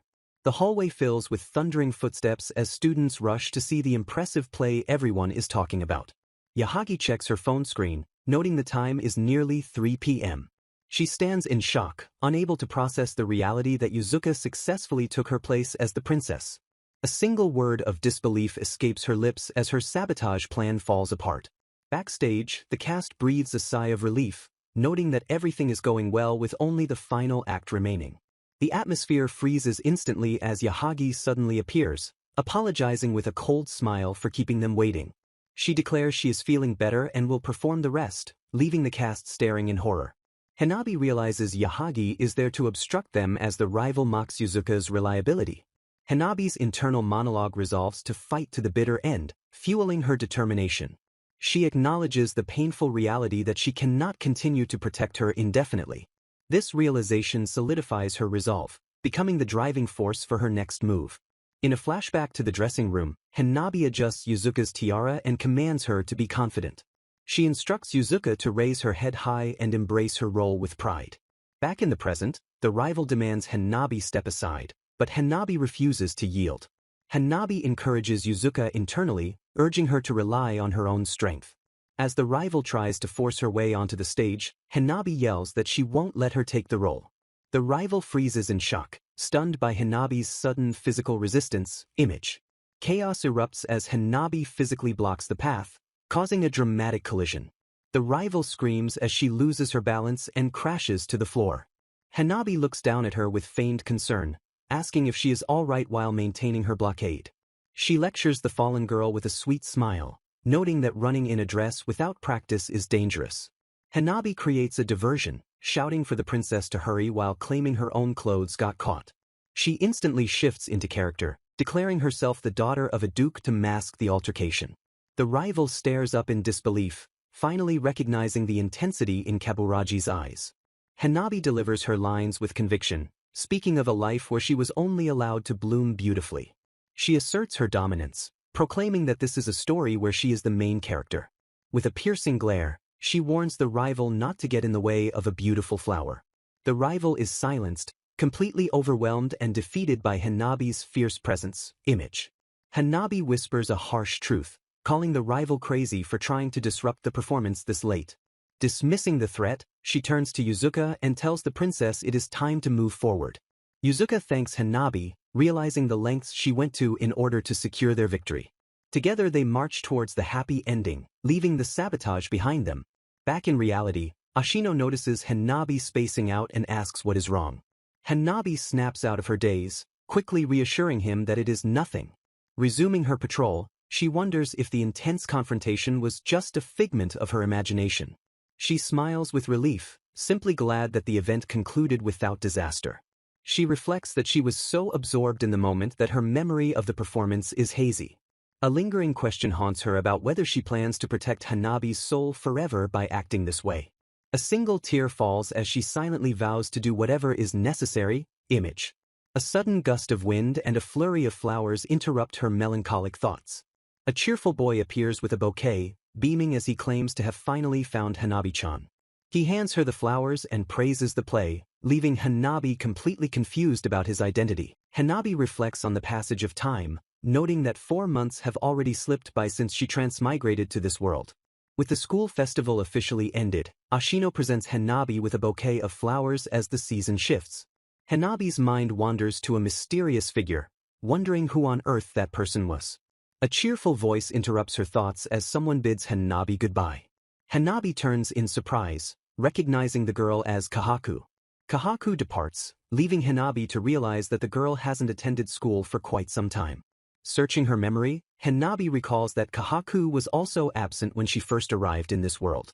Chaos erupts in the classroom as boys play catch, leaving Hanabi to wonder if Kahaku has her own reasons for staying away. A sudden shout of, "Watch out!" pierces the air as a wayward ball flies toward Hanabi. Ashino moves in a flash, catching the baseball inches from Hanabi's face with effortless precision. Hanabi freezes in shock, processing the near impact that just occurred. The class erupts in relief, shouting Ashino's name and noting how close the call was. Trembling slightly, Hanabi manages to stammer out a thank you to her savior. Ashino sternly reprimands Fuki for throwing things indoors, eliciting a frantic apology from the culprit. Clutching her chest, Hanabi admits that the incident genuinely surprised her. Ashino stares at her intently, his gaze lingering in silence. When Hanabi asks what is wrong, he inexplicably mutters the word, dumplings. Confused, Hanabi tilts her head as Ashino visualizes her head as a round dumpling. He bluntly states that they look tasty, deepening Hanabi's confusion. Hanabi mishears him as saying thank you, but settles into the comfort that their usual school life has returned. A stranger interrupts the moment, handing over a smartphone with a smirk. Ashino instantly recognizes the intruder as Nayuta, the guy from back then. Nayuta greets them casually, prompting Ashino to demand why he is here. Addressing Ashino as Nisan, Nayuta laughs and tells him not to be so angry. Hanabi realizes this is the son of the second wife his father took in. Nayuta announces that he is holding a party tonight and wants them to come. As he hands an invitation to Hanabi, Ashino scoffs that Nyuta is just doing whatever he wants again. Hanabi is stunned to learn that Nyuta came specifically for her. Nyuta teases that the two of them have been getting along so well recently. With a playful grin, he admits that their relationship made him curious. Hanabi scrutinizes his face, recognizing the subtle nuance in his expression. She identifies it as the disguised smile that thrives among the upper class. Her mind races with the fact that Ashino Nyuta was never mentioned in the original Hanabi's diary. While Nyuta waits for an answer, Hanabi internally questions his true intentions for approaching her. She decides to gladly accept the invitation, sensing a need to confirm his motives firsthand. Nyuta enthusiastically declares the car is waiting to take them right now, shocking Hanabi. Before leaving, Hanabi turns to Ashino and asks if he is okay with this sudden turn of events. They arrive at the destination, and Ashino announces to Hanabi that they have reached the venue. Hanabi surveys the hotel run by the Ashino family, wondering how Nyuta will play his hand. Nyuta boasts that the hotel is a favorite of celebrities and remains fully booked. He asks if she is surprised by its size, but Hanabi coolly replies that it is lovely. Cutting through the pleasantries, Hanabi immediately demands to know where her dress is. She asserts that since he invited her so unexpectedly, she assumes he has already prepared appropriate attire. Nyuta apologizes for keeping his dear guest waiting and offers to guide her inside. Rumors circulate that the girl in question is just a normal high school student, adding to the mystery. Hearing this information, a voice remarks that the situation is interesting. Nyuta tells Hanabi to feel free to wear whatever dress she wants as she observes the crowd. He leads her into a lavish room, and Hanabi notes that he approached her with a wicked heart typical of the upper class. Nyuta chuckles that the room resembles his closet, while Hanabi thinks about how these people hunt their targets. He offers to have someone apply her makeup and style her hair for the occasion. Continuing his offer, he promises to give her any accessories and dresses she likes, which Hanabi sees as a senseless display of wealth. Hanabi politely declines the luxury, stating she is grateful but does not usually wear such things. She slides the curtain to the side, declaring that she will make her own choice. A silent gaze lingers as she stares intently, her resolve hardening in the quiet moment. Nyuta points out the rear zipper of the dress and steps in close to assist. He asks if he should help her wear it, while Hanabi mentally notes their passionless seductive techniques. Hanabi lets out a heavy sigh, clearly unimpressed by his advances. Nyuta remarks that he hates slow people, questioning her hesitation. She grabs him and demands to know exactly what his objective is. He dismisses her serious question with a scoff and a laugh. Amused, he tells Hanabi that she is such an unusual girl. He says he is looking forward to seeing her dress, and she coldly asks if that is supposed to be a compliment. The curtain slides shut, sealing her off as she prepares to change. Alone in the booth, she bends over and lets out a long, exhausted groan. Adjusting her skirt, she realizes it has been a long time since she last felt this tense. Memories of Olivia flood back, reminding her of days when buzzing crowds were an everyday occurrence. Looking at the makeup and jewelry, she realizes how familiar she has become to this world. The door clicks open as the maid announces that Hanabi is ready. Hanabi steps out in a stunning dress, apologizing for keeping him waiting. Nyuta stares in wide-eyed silence, struck speechless by her transformation. He whispers in disbelief, admitting he did not expect this level of beauty at all. Hanabi asks him what is wrong, and he quickly recovers to say let's go. Suddenly, she recalls something she meant to ask him. She tries to ask about his objective again, but he silences her with a finger to her lips. He announces that it is time for the party to start, addressing her as princess. They enter the hall, and the guests let out a collective gasp of awe. Hanabi looks around, amazed that the venue is filled with so many people. The crowd notices their arrival, announcing that they are finally here. Cheers erupt as everyone wishes Nyuta a happy birthday. Hanabi is shocked to learn it is his birthday, and he casually asks if he didn't tell her. She panics because she did not prepare a gift, but he assures her it is fine. Dancing with her, he declares that her coming here is the best gift he could receive. He observes with amusement that she shows no reaction at all to his charm. Squealing girls surround him, demanding that he dance with them next.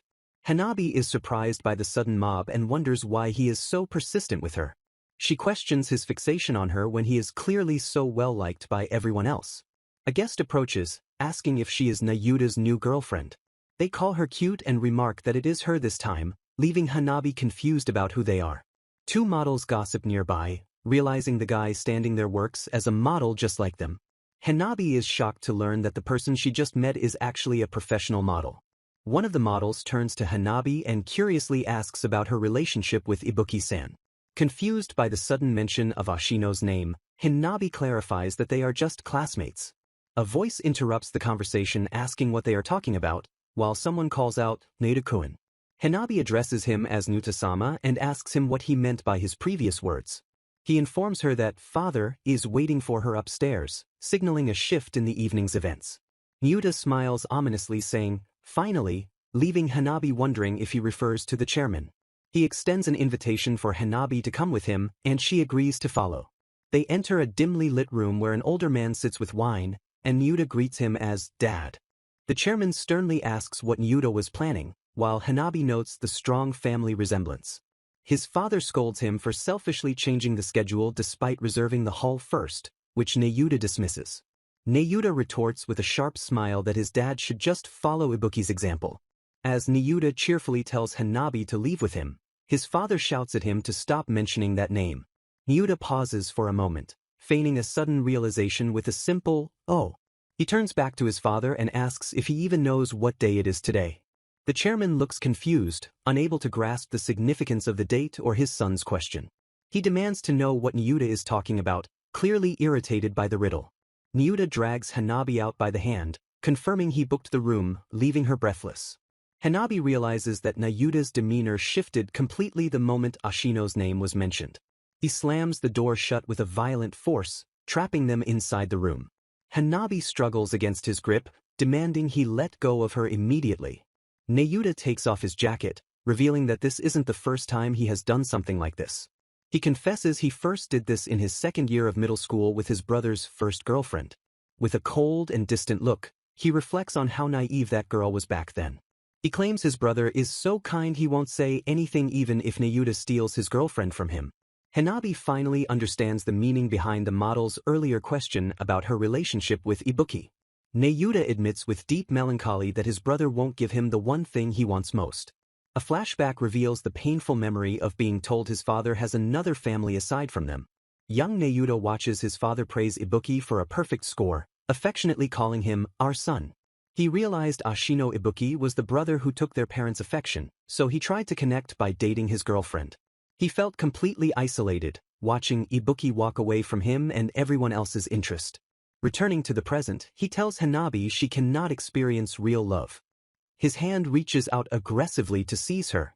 He grabs her and pushes her down, eliciting a scream of shock as she hits the surface. Hanabi tries to speak through her fear, thinking about how true feelings are communicated. Neyuta looks surprised as she tells him he is going about this the wrong way. She accuses him of creating problems and stealing girlfriends just to get his parents' attention. Neyuta furiously denies her claim, shouting that he detested all of them. He caresses her face, mocking the good facial expression she is making in defiance. Hanabi warns him that continuing to keep up appearances will cost him his true feelings. She declares with conviction that love is not a tool for revenge. She asserts that unless he changes and removes his mask, he cannot steal her. A tense silence fills the room as her words sink in, leaving him momentarily speechless. He yells, "What do you know?" just as the door handle is pulled from the outside. The door slams open with a loud bam, interrupting the confrontation. Voices from the doorway announce they finally found them. The intruders apologize for being late to the scene.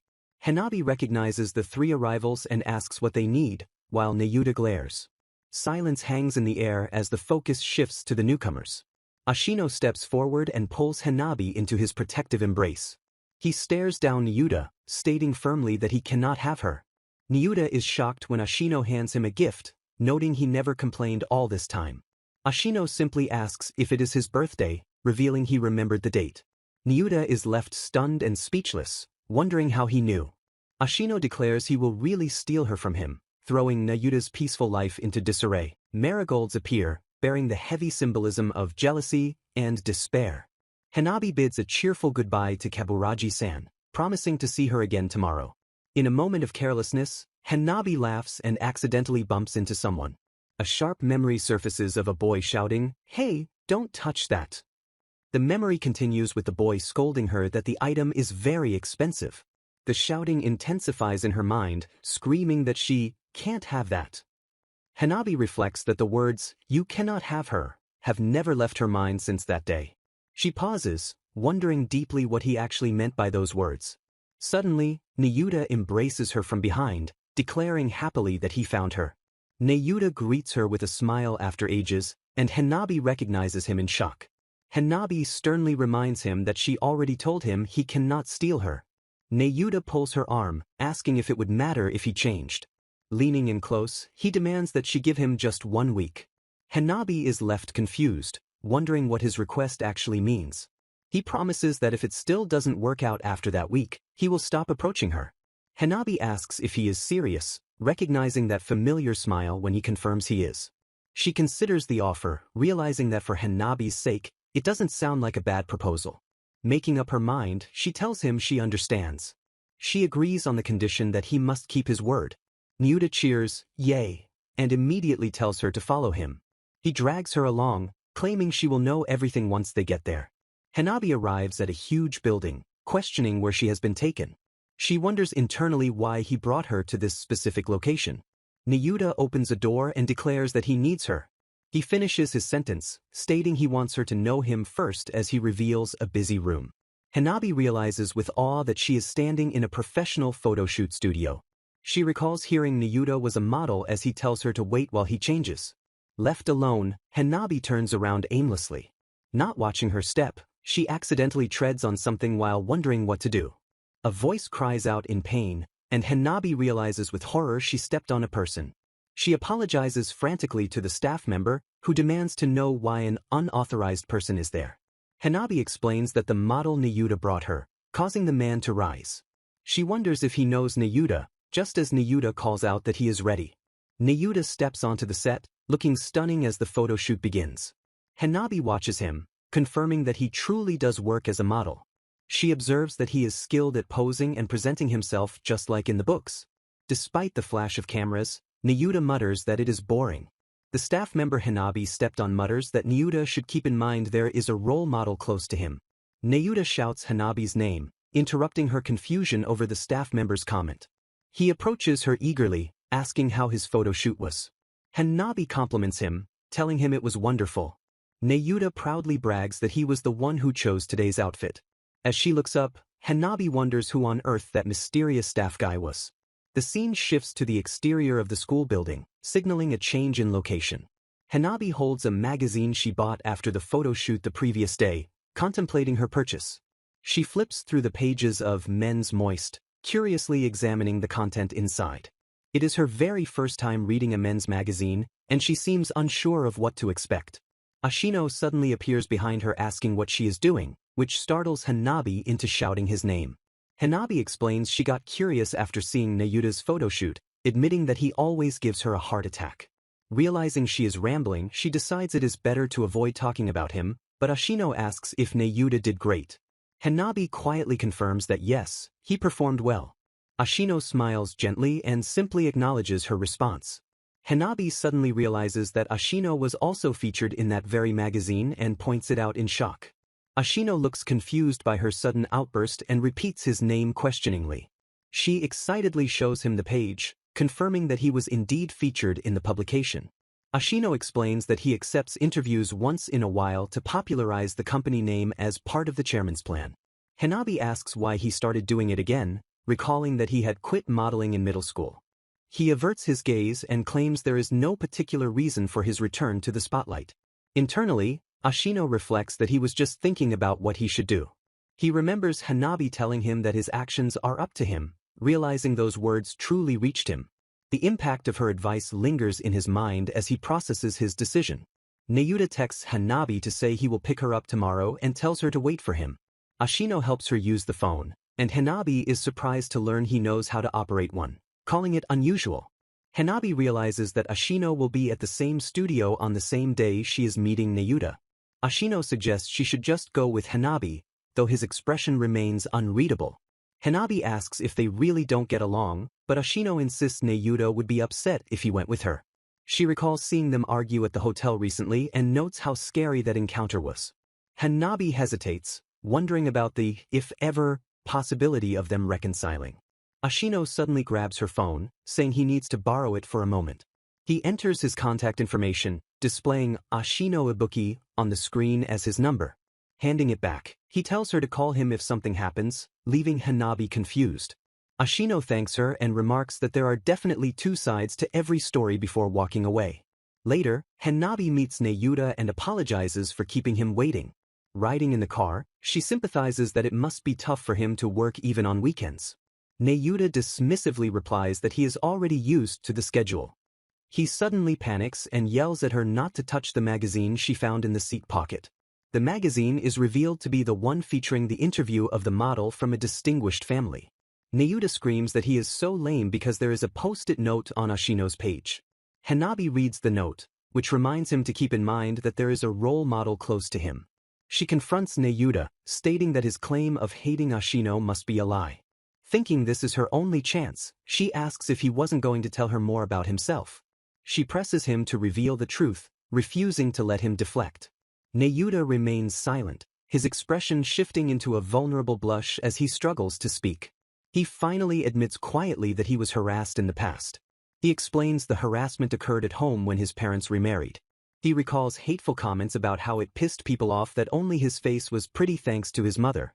A flashback reveals a young Ashino stepping in to defend him against the insults. Young Ashino protected him, declaring that Neyuta had nothing to do with their parents' situation. Neyuta confesses he is his father's illegitimate son, calling Ibuki unbelievable while Hanabi processes the revelation. He admits with resignation that he can never achieve what his brother does. Neyuta explains that his feelings of inferiority amplify his perception of Ibuki's excellence, fueling his hatred. Hanabi counters that his feelings are actually admiration, shocking Neyuta with the realization that he likes his brother. She smiles gently, telling him it is nice that he has someone he admires so deeply. Hanabi observes that they are awkward brothers if he admires Ibuki to the point of hatred. The car brakes suddenly, jolting Neyuta as he murmurs the word, admire, in confusion. The driver announces their arrival, calling out to Neyuta-sama as they reach the destination. Neyuta reacts with visible disgust upon realizing who is there, muttering an ick under his breath.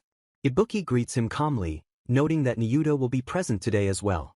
Hanabi notices Ibuki has changed into his outfit and realizes both brothers are in the same studio. Ibuki warns Neyuta not to take Hanabi around to too many places, prompting a scoff from his brother. Neyuta leans in with a smirk, asking Ibuki if he is jealous, to which Ibuki responds with confusion. The atmosphere darkens as Ibuki glares sharply and tells him to stop that immediately. Neyuta challenges him to start a fight, but Ibuki flatly refuses the provocation. A voice comments on their intense expressions, noting they are capable of making those faces too. A man yawns a good morning, and Hanabi recognizes him as the guy from before. He asks if the tension is because of her, and she identifies him as Mito-san. Hanabi stares in bewilderment as the situation unfolds before her. Staff members rush in yelling about a problem, asking if Mito is there for the magazine cover shoot. They explain that the model scheduled to shoot with Ibuki cannot make it in time due to traffic. Mito hums thoughtfully as he considers the predicament and a potential solution. He turns to the younger brother and suggests Neyuta do the shoot in the missing model's place. Neyuta is shocked as Mito reasons that taking photos of the pair together would be good. Hanabi watches the hesitation in Neyuta's eyes, realizing she needs to act. A hand firmly grasps another's wrist, signaling a moment of decisive intervention. Hanabi raises his hand high and shouts for him to do it, surprising both Neyuta and herself. Neyuta looks down at her, telling her not to decide things on her own. Mito calls Neyuta's name and tells him to get ready, signaling the decision is moving forward. Neyuta hesitates, admitting he doesn't think he can, but is reminded he only has one chance. Mito leaves the choice to him to try his hand at something, and Neyuta finally agrees to go. The staff breathes a sigh of relief that it is settled, and Mito tells Hanabi to get ready too. Hanabi freezes in confusion, wondering why she is being included in the command. A staff member assures Hanabi they will only take body shots, leaving her completely stunned. The photographer notes that Neyuta has been making much better expressions lately. Neyuta holds the camera with a smirk, claiming his mood improved simply because she is here. Hanabi stands frozen, bewildered by how the situation escalated to this point. Neyuta confesses he always wanted to be like him, citing jealousy as his drive. He whispers of despair, admitting he thought his wish would never come true. Hanabi stares back, unsure how to react to his sudden vulnerability. Neyuta reaches out, urging her to lay bare her emotions as he refuses to give up. He grabs her arm, demanding she strike a pose for the camera. He challenges her to bring it on, his focus sharpening with intensity. Through the lens, a possessive thought surfaces that he cannot give her to him. Leaning in, he murmurs a desire to make her flowers bloom vividly. The session ends with Hanabi collapsing in exhaustion, drained by the ordeal. Neyuta looks pleased with the mountain of photos while Hanabi slumps in fatigue. He smiles softly, admitting he is glad he could take photos with her. Hanabi recoils in disgust, calling him gross and refusing to be fooled. Neyuta laughs it off, telling her she can simply stay the way she is. He mentions the marigolds, suggesting she is more comfortable hating him. Hanabi flushes with embarrassment, shouting at him to stop. Neyuta suddenly retreats, shouting that he doesn't think he can catch up anymore. He walks away, wondering if she knows what her birth flower is. He reflects that it symbolizes unchanging love, admitting he really wanted to steal her. Hanabi frames the retreating figure with her fingers, capturing the moment. The silent question of unchanging love lingers in the air as the scene fades. Questioning reality, she wonders if the scene unfolding before her is merely a dream. The distinct scents of old rose and black tea permeate the air as she recognizes the huge pillars with acanthus patterns, confirming there is no mistake. She announces her return, noting that she has not visited this place for quite some time. With a gasp of realization, she identifies the location as the Aberk residence situated within the Olusia kingdom. Staring out the window at fluttering butterflies, she begins to identify what she sees. A confused voice calls out her name, demanding to know why she is standing inside his room. An ethereal figure confronts her, frantically asking where her soul is and warning that she will be in danger if she does not return. The figure reaches out and physically pokes her arm to emphasize the urgency of the situation. A voice simply commands her attention by saying, "Here." Her vision blurs as she reacts in confusion to the sudden auditory intrusion. She jolts awake in the car, eyes wide with shock as reality comes rushing back. Disoriented, she lets out a small sound of realization as she processes her surroundings. Neyuta complains that she shouldn't have woken up because he was about to take a photo of her stupid sleeping face. The group arrives at their destination amid squeals of excitement from onlookers celebrating the start of winter break. They have arrived at the Ashino family's villa in Karuizawa, greeted by a cheerful, "Merry Christmas." Ashino appears before them, looking calm and composed in his winter attire. Neyuta thanks him for the welcome, while Ashino remarks that it has been quite some time since they last met. He asks if it was truly okay to invite them to the Christmas party without any prior notice, to which Neyuta agrees. Ibuki clarifies the timeline, noting that they arrived yesterday and tomorrow is December 25th. A quick explanation is given that Christmas Day is celebrated as the birthday of Jesus Christ. Hanabi listens intently as the conversation continues with a simple transition. They are told that their next destination is just a short walk away from the chapel. Hanabi exclaims, "Good heavens," upon seeing the impressive white structure rising before her. She admires the nice structure, observing that the architecture closely resembles that of Olusia. A close-up reveals a spark of recognition flashing through her eyes. Standing amidst the scenery, she reaches out to a butterfly, mirroring the imagery from her dream. The moment triggers a memory, reminding her of the dream she experienced earlier. She realizes that Hanabi's soul has been inside this very body to begin with. Affirming this realization, she acknowledges that she has felt her presence before. Diary entries reveal a history of bullying, describing how she was locked in a restroom and her desk was removed. She stares resolutely ahead, acknowledging that this is their school. Shadows of male students loom in her mind, representing those who dominate the classroom. Silhouettes of female students appear alongside them, representing the people who harm her. She reasons that if she can turn these people into allies, Hanabi might be able to come back. Entering the villa, she marvels at how spacious the interior is. She feels nostalgic being deep in the mountains and suggests they start getting ready for the party. Realizing it is not easy to shorten the distance between them, she tentatively offers to help. She attempts to join the conversation, expressing a desire to hear the story about the teacher. Wondering how long it will take to bridge the gap, she is interrupted by a shout calling everyone over. The group announces they found the Ashino family's albums in the storage room. With a grin, One of them holds up a book and asks if they want to see them. Hanabi recalls that Kahaku, Ashino, and his buddies were all childhood friends. Believing she has found the key, she eagerly agrees to look. Cooing over how cute little Ashino looks, she is certain the answer must be inside those albums. Hanabi gazes at the photo, struck by how the boy resembles Luke-sama on the day they first met. The picture captures a joyous 4th birthday celebration, radiating warmth and love that feels foreign to her. She blushes while admitting he looks cute, though mixed feelings swirl within her chest. Seeing Ashino smiling happily with his family makes her painfully aware of the contrast with her own memories.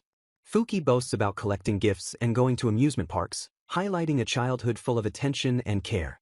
Suddenly, the spotlight turns to Hanabi as they ask about her own birthday experiences. A dark memory surfaces of being addressed as Olivia-sama in a cold, opulent room. She recalls the crushing loneliness of birthdays where no one came because her parents were always busy. A letter informs her that Luke-sama cannot attend due to urgent business, leaving her with a hollow gift. She stares at the empty chairs in her memory, symbols of the isolation she always endured. Hanabi snaps back to the present, clearly shaken by the sudden intrusion of her past trauma. She lies to cover her hesitation, claiming she cannot remember it quite well. Making up an excuse, she explains that her family stopped having big celebrations once she reached high school. Ashino presses further, casually asking when her birthday actually is. Panic sets in as Hanabi realizes she doesn't know the answer, shocking Ashino with her forgetfulness. Her mind races in circles as the realization hits that she genuinely has no clue about Hanabi's birthday. Fuki breaks the tension by smearing cream on Ashino, announcing that the cake is finally ready. The group cheers enthusiastically as they admire the delicious spread before them. Glasses are raised in a toast as everyone shouts Merry Christmas. Hanabi laughs along, realizing with a pang of irony that no one in this world knows her true secret. As they eat, she notices how many more people surround her now compared to her isolated life in Alicia. Ashino whispers a promise to do better so she can return here with peace of mind. He assures her that she will be safe, his words hanging heavy with meaning. Hanabi stares at him in silence, processing the weight of his vow. She deflects with a joke, asking what would happen to her if he actually came back. Internally, she fears that the relationships she has built will eventually fade away. She tries to suppress the dark thoughts, terrified of facing that pain for a second time. A question gnaws at her, asking why she transmigrated if this is the inevitable outcome. Her spiraling thoughts are interrupted by the clock, realizing it is already past midnight. The date has changed, signaling the end of Christmas Day. Hanabi looks around frantically, realizing Ashino is nowhere to be found. She decides to call him, but Fuki suggests he is likely at their usual spot. Hanabi clutches her chest, finding this current happiness a little heartbreaking. She recalls asking for a quiet spot and heads towards a specific location. She arrives at the chapel, the imposing doors standing silently before her. Peeking inside, she finds the space empty and quiet. Suddenly, a strong gust of wind slams the heavy doors shut behind her. Startled by the noise, she realizes the wind has sealed her inside. Resigning herself to the solitude, she decides this is the perfect place for what she needs to do. She notes that while December 25th is Christmas, it holds another secret meaning for her. Sitting alone on a bench, she holds a small slice of cake with a single candle. She whispers a happy birthday to Olivia, acknowledging the day that belongs to her past self. The painful memory resurfaces of being ostracized and executed by the person she loved in her previous life. She looks up with melancholy eyes, believing she will eventually disappear from this world too. Hanabi resolves to celebrate her birthday alone, trying to make the best of the solitary occasion. A sudden gust of wind extinguishes the light, plunging the room into total darkness. She freezes in the gloom, her senses heightened by the abrupt loss of sight. A noise makes her jump, and she cries out in fear as panic sets in. A familiar voice cuts through the darkness, instructing her to calm down immediately. She recognizes the intruder and whispers Ashino's name in disbelief. Hanabi scolds him for the fright, her heart pounding as she recalls hearing he had left. Recovering her composure, she demands to know what he is doing here. She sheepishly admits that she came to the chapel to celebrate her own birthday. Flustered by her own admission, she quickly covers her mouth in embarrassment. Ashino pushes the door shut with a click, prompting her to ask if he just closed it. He casually confirms the action, his attention focused on the door mechanism. Ashino explains that the door is defective and cannot be opened from the inside once closed. Panic sets in as she realizes they are trapped, and she stammers an apology for the situation. Ashino remains calm and decides to text Yuki for help, assuring her rescue is on the way. He turns the question back to her, asking why she chose this specific place. Hanabi hesitates, struggling to find the right words to explain her presence. She confesses that she came here to feel close to her mother. Correcting herself internally about her mother's tomb, she explains her family used to visit this villa. Ashino notes that he saw many photos of this place in the albums he looked at earlier. Hanabi reveals that this small chapel was her mother's favorite spot in the world. Ashino listens quietly, absorbing the significance of the location to her. She reflects that even though their family circumstances have changed completely, she realizes that her father still maintains the villa and visits, honoring the past. Ashino gently remarks that her mother must be happy to be loved so deeply. A question forms in her mind, lingering on the edge of her painful memories. She wonders silently if her father shed any tears when she was executed in her past life. She questions if her free-spirited mother ever returned home after the tragedy. Envy grips her as she realizes her mother is still loved, unlike herself and her unrequited love for Luke. She marvels that her mother's love endures even after death. Ashino suddenly instructs her to close her eyes. Hanabi blinks in confusion, unsure of his intentions in the dim light. He insists she obey without question, ignoring her skepticism. She hears clattering sounds in the darkness and wonders what he is up to. In the dark, she admits to herself that she has always hated her birthday. The date only serves as a cruel reminder that she is unloved. Ashino interrupts her spiraling thoughts, commanding her to open her eyes. He tells her to look now, his voice soft in the darkness. She slowly lifts her eyelids, anticipating what lies before her. She gasps to see the room illuminated, amazed that the old lights still work. Ashino declares this view is his birthday gift to her, and she is awestruck by its beauty. A sudden movement catches her attention amidst the glowing lights. Ashino looks at her and sincerely wishes her a happy birthday. Overwhelmed with emotion, she whispers a quiet affirmation. Hanabi wipes her tears and forces a smile, insisting she is fine despite the overwhelming emotion. She reflects that this is the first time she has ever experienced such a genuine celebration. Turning to Ashino, she expresses her heartfelt gratitude for giving her a fantastic birthday. Ashino gazes back at her in silence, his expression softening in the warm light. A shadow falls over her heart as she remembers she must disappear once the real Hanabi returns. Ashino suddenly leans in close, his touch on her chin startling her from her dark thoughts. He gently holds her face, the intimacy of the moment leaving her breathless and confused. She realizes with a pang of sorrow that this birthday marks a turning point. The thought settles that this might be the first and last time she ever celebrates with him. Desperate to freeze time, she dreads the moment the clock starts ticking again. The door crashes open as Fuki and the group burst in, loudly announcing their arrival. Ashino freezes in place while Hanabi stares in shock, the romantic atmosphere instantly shattered. Fuki awkwardly asks if the timing was bad, sensing the heavy tension they just interrupted. Hanabi touches her lips, her mind reeling from the near kiss with Ashino just moments ago. Unable to handle the embarrassment, she dashes past the group as Fuki calls out in concern. Snow begins to fall on the empty chapel, marking the spot where she has already vanished. Fuki turns to Ashino with a frown, asking if he wasn't being a bit mean to her. Ashino feigns innocence, asking what Fuki is talking about while keeping his composure. Alone with her thoughts, Hanabi fears that she may never be able to return the body to its owner. Ashino checks his phone messages regarding the church lockout, dismissing the situation calmly. He pauses, murmuring that he has a strange feeling he just heard the real Hanabi's voice. Reflecting on her situation, she realizes she must play the role given to her upon waking up on this stage. The view shifts to the school exterior as the third term begins. Hanabi sits in the gym holding a basketball, noting that school has finally started. She recalls a winter memory in Karuizawa where she felt she heard Hanabi say she didn't really mind. Pondering the voice she heard, she questions if that was really her true self speaking. Her thoughts are interrupted by the excitement of the boys' match, leading her to wonder about the implications if that voice was indeed her. Ashino dominates the court, dripping with sweat as he plays intensely. The girls on the sidelines scream in admiration, calling him so cool. A teammate commends Ashino for a nice shot. Hanabi panics as she realizes he is walking directly toward her.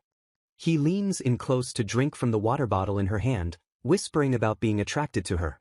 Hanabi blushes furiously as he notes it tastes good, realizing he didn't even ask to use it. She freezes in shock, realizing that was an indirect kiss. The moment triggers a vivid memory of their actual kiss inside the church. Panicked, she chides herself for thinking about it and tries to figure out how to deal with him after avoiding him. Ashino catches her eye and shoots her a knowing smirk. He teases her by asking if she remembered something specific. Flustered, she emphatically denies remembering anything at all. Internally, she laments that dating in Olivia was out of her hands and she never even held Luke's hand. A tense silence falls over the group of girls staring at her. Fuki breaks the silence, stating she has been meaning to ask Hanabi something. She bluntly asks when the two of them started going out, shocking both Hanabi and Ashino. Hanabi stammers a denial, trying to explain they are not together. Fuki shouts over her, revealing she saw them kiss inside the church during Christmas. Hanabi stares in wide-eyed horror, unable to process the exposure. Another friend quickly drags Fuki away, realizing she said too much. Hanabi is left reeling, mentally screaming, "No way," at the revelation. Ashino feigns innocence, acting shocked and claiming he had no idea what happened during winter break. The classroom erupts into chatter as the rumor spreads instantly. The teacher tries in vain to get everyone to pay attention to class. The atmosphere becomes heavy with gossip, and Hanabi feels it is bad. Girls whisper about Ashino being their bias and question if the public kiss is true. The rumors spiral out of control, with some claiming they held a wedding ceremony at the church. Hanabi mentally screams that they did not, knowing she cannot stop the rumors once they start. She confronts Ashino, insisting he should do something to stop it too. He dismissively tells her to ignore them and they will die out soon. Hanabi sighs, wishing it were that simple but feeling uneasy. She walks away feeling a bad premonition about just ignoring the situation. A foot suddenly steps out to block her path with a sharp kick. A group of girls corners her, demanding to know what she was thinking and if the rumors are true. Hanabi resigns herself to the fact that she knew this would happen. The girls aggressively ask if she knows that Kahaku likes Ashino. A crunching sound interrupts the confrontation as someone steps in. Hanabi looks up in surprise as a slap echoes through the air. Kahaku screams in frustration, demanding to know why it is always Hanabi who gets attention. Confused by the sudden outburst, Hanabi asks what she means by the word always. A voice suddenly shouts for the teacher, directing them to come over immediately. The bullies panic and run away, cursing the fact that someone called a teacher. Hanabi turns around, wondering who intervened to help her. A classmate approaches Hanabi and worriedly asks if she is okay. Hanabi recognizes the girl from her class and expresses relief that the group ran away. The classmate cheerfully reveals that shouting for the teacher was actually a lie to scare them. Hanabi is touched to realize she has classmates kind enough to help her. The girl laughs playfully, admitting that the lie worked perfectly to disperse them. She confesses she didn't expect Kahaku to be so scary, suspecting there was more to her than meets the eye. The classmates admit that everyone has been tolerating Kahaku simply because she is cute. Hanabi listens intently as they express their realization about Kahaku's true nature. They smile and tell Hanabi that they have always wanted to try talking to her. The next morning, Hanabi arrives at classroom 2-3 and is greeted warmly by her name. Classmates crowd around her, eagerly asking how she is doing today. Hanabi responds with a polite good morning, noticing the shift in the room's energy. A sudden silence falls over the classroom as everyone turns their attention to the door. Hanabi notices the change and wonders what is up with the strange atmosphere. The door rattles open, heightening the tension among the students. A cheerful voice calls out a loud good morning to everyone. Kahaku enters and freezes, confused by the gasps and stares directed at her. Her face instantly reddens as she realizes something is wrong. Sensing the hostility, she immediately turns around to go home. A male student blocks her path, slamming his hand against the door to stop her. The girls reveal they took a video of the incident and it is a good thing they did. Kahaku plays dumb, asking what they are talking about. They ask if they forgot to tell her, feigning innocence. They announce that they showed everyone the video of what happened yesterday. They justify their actions by claiming they did it because she was harsh. The class declares that they decided to protect Hanabi instead of her. They assure Hanabi that Kahaku won't treat her badly anymore thanks to this exposure. Hanabi watches silently, her eyes reflecting the complex situation unfolding before her. She reflects that those who stand out in society are inevitably targeted. A vision shows people being brought onto a stage for public judgment. On this stage, their every single action gets noticed and scrutinized. Shadowy figures laugh, suggesting that the idols will eventually be consumed. She knows that once people get sick of them, they are discarded. Their roles are taken away without hesitation. Hanabi realizes the class wants her to take the empty seat of the queen. Since that day, the dynamic in the class shifted completely. Kahaku stopped coming to school entirely. Hanabi lets out a heavy sigh, feeling the weight of her new position. She remarks that it is not easy to become popular, then notices something. Hanabi chases after someone, shouting for them to wait as they walk away. She asks Ashino if he received any texts from Kahaku-chan, noting her own messages are unread. Ashino dismisses her worry, explaining that Kahaku has skipped school often since primary school. Hanabi looks at him skeptically, questioning if that is really all there is to it. He starts to assure her that she will be fine, though he trails off. Ashino finally states that she will be okay, trying to put Hanabi's mind at ease. Hanabi watches them walk away, realizing they share a past knowledge that she does not possess. She wonders desperately what she should do, silently praying for Kahaku not to disappear. A loud rattle draws attention as someone shouts that a prank has gone too far. The classroom erupts in confusion as students ask who the heck did this. The realization hits that the target of the harassment is Kahaku's desk. Hanabi's eye widens in shock as she witnesses the cruel display. A white vase with a lily sits starkly in the middle of the desk. The students whisper uneasily about the flower placed on her desk. They recognize it as a funeral offering, meant for someone who has passed away. Two girls stand silently nearby, their guilt obvious in their uncomfortable expressions. Hanabi confronts them, stating she is pretty sure it was one of them and demanding they speak. Unexpectedly, she comments on what a beautiful flower it is, confusing the bullies. Footsteps echo as she walks past the stunned students toward the desk. She brushes past the crowd, her presence commanding the attention of the room. A classmate stammers her name in disbelief as she approaches the vandalism. With a steady hand, she reaches out to pick the flower from the vase. She turns to the bullies and calmly asks if they will give it to her next time. The girls are left speechless, unable to process her strange reaction. One of them sinks to the floor in fear, letting out a small gasp. Hanabi glares down with intense coldness, starting her sentence with a sharp "ew." She condemns them as mere audience members who lack the courage to appear on stage. She suggests that if they have plenty of time on their hands, they should work on themselves instead of wasting efforts sabotaging others. The girl looks up with tears in her eyes, completely shattered by the rebuke. Hanabi demands they understand, asserting that if they respect her as queen they must follow her way. The bully stands up trembling and apologizes, admitting defeat. A boy interrupts, shouting that he knew it was them and telling them to stop. Hanabi states she will take the flower, removing the symbol of hate. She announces she will go change the water, turning the curse into a gesture of care. A quiet, "Oh my," escapes someone's lips as the tension breaks. Ashino stands in the hallway, having witnessed the entire confrontation. Hanabi notices him and asks if he was there the whole time. He warns her that they might bear a grudge and asks if she is sure about her actions. Unfazed, she replies that she will deal with that problem when the time comes. A voice calls out, "Kabaraji," from behind, stopping her in her tracks. It is the blonde girl from earlier, looking hesitant and unsure. She thanks Hanabi for standing up for Kahaku-chan.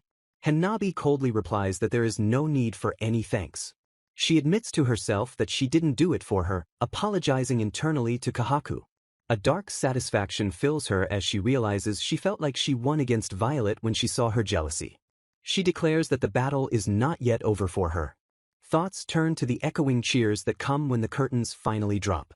The question of who will appear on stage next hangs in the air. A close-up of a necklace highlights the resolve to decide the future. The final verdict waits until after the curtain call. Hanabi wonders if it is possible for them to become friends again. Shishihara has been absent from school for a week now. An uncomfortable silence hangs over the group in the hallway. A classmate attempts to break the mood by telling everyone to cheer up. Kahaku's voice echoes in memory, asking where their energy has gone. The atmosphere in the classroom remains heavy and silent. Hanabi's thoughts drift, unable to shake the feeling that something is unresolved. A flashback recalls the stinging question of why it is always her. The handouts for the absent student have piled up on the desk. A student suddenly stands up, breaking the stillness. He volunteers to go deliver the materials. Hanabi is taken aback by his sudden initiative. The other friends immediately decide to tag along with Ashino. Hanabi feels a pang of envy knowing the 4 childhood friends will visit her together. Ashino had reassured her that Shishihara would be okay, hinting at a shared history Hanabi doesn't know. Hanabi realizes the diary she found earlier only covered the 2nd year of high school. She wonders if a diary from the 1st year exists somewhere. If that diary exists, it might hold the answers she needs. She concludes that it must be hidden in the room. Knowing Kahaku was a bookworm, Hanabi scans the bookshelves. Her eyes widen as she spots something unusual on the shelf. She discovers a 2nd row of books hidden behind the 1st. Hanabi is shocked she never noticed the concealed row before. Several books tumble down as she clumsily reaches for them. Among the fallen books, she finds a diary labeled Year 1. Convinced the truth is written inside, she picks it up. With trembling hands, she flips open the pages. The entry describes meeting a cute, princess-like girl named Kahaku at the entrance ceremony. They became friends during a field trip where Kahaku admitted she struggled to make friends. Despite Kahaku being out of her league, their personalities clicked perfectly. Hanabi frantically flips forward to find when everything went wrong. Entries from February mention seeing that person in the library and Kahaku acting strangely. Past Hanabi wonders if she did something to cause the shift. She realizes the identity of that person as she continues reading. The diary details severe bullying incidents, noting that Kahaku helped her despite Hanabi's growing doubts. Even amidst the suffering, the past Hanabi wrote that she still trusted Kahaku. Tears fill Hanabi's eyes as she sees her own name written with care. She squeezes the diary, understanding she would have made the same choices. Back in the present, the teacher asks Ashino to deliver the handouts again. Hanabi interrupts the conversation, asking if she can visit instead. Ashino looks surprised as Hanabi steels herself to play her role. She believes that if she makes the first move, she can fix things. Hanabi sends a text to Kahaku saying she has something important to tell her. She waits for a reply, certain that Kahaku will understand. Hanabi slides the door open with a heavy heart, her expression clouded by despair. She collapses onto her bed, overwhelmed by the realization that she cannot even meet Kahaku, let alone reconcile. Lying there, she questions why their friendship fell apart in the first place. Her mind drifts to that day, wondering if it holds the answer to everything. A sudden gasp escapes her lips as consciousness shifts. She finds herself standing in a grand, familiar room filled with elegant decor. Confusion sets in as she wonders if this is a continuation of her recent dream in her own room. She approaches the window, startled by a presence. She wonders if Kahaku is the one who called her to this place. A sharp glance draws her attention to the side. A voice screams for her to stop immediately. The warning echoes that beyond that point lies danger. The scene dissolves into the familiar setting of the school library. Hanabi watches in awe as her younger self and Kahaku float through the memory. She points out the figure, realizing she is looking at her past self. It is the younger Hanabi reading quietly in the library.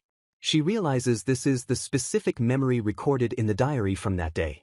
Kahaku's voice cuts through, asking if Hanabi is trying to show her this memory. Ashino appears in the flashback, surprising the younger Hanabi. Books clatter to the ground as the younger Hanabi reacts in panic. She stammers a frantic apology, promising to leave immediately. Ashino stops her by asking if the book she is holding is interesting. Younger Hanabi lights up, explaining that the book is a hot topic online and the heroine is cute. She beams with pure joy, admitting she is completely engrossed in the story. Watching the scene, the present Hanabi realizes that person from the diary was actually Ashino. A shudder runs through her as the perspective shifts to a hidden observer. Younger Kahaku watches the interaction from behind the bookshelves with a dark expression. Hanabi whispers Kahaku's name, sensing the jealousy rising. The realization hits her, and she finally understands the catalyst.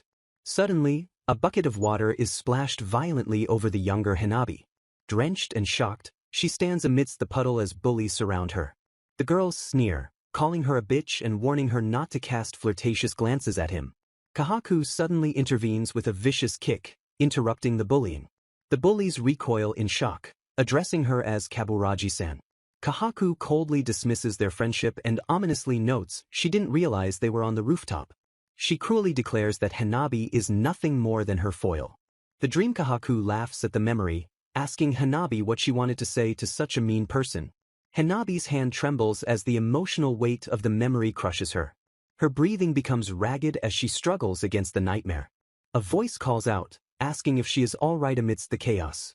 A command echoes for her to stop and not try to remember any further. Hanabi screams in anguish, begging for the torment to stop already.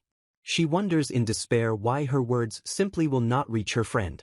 With a sharp gasp, she jolts awake as the nightmare finally releases its grip. Hanabi wakes from a terrifying dream, visibly shaken by the lingering fear.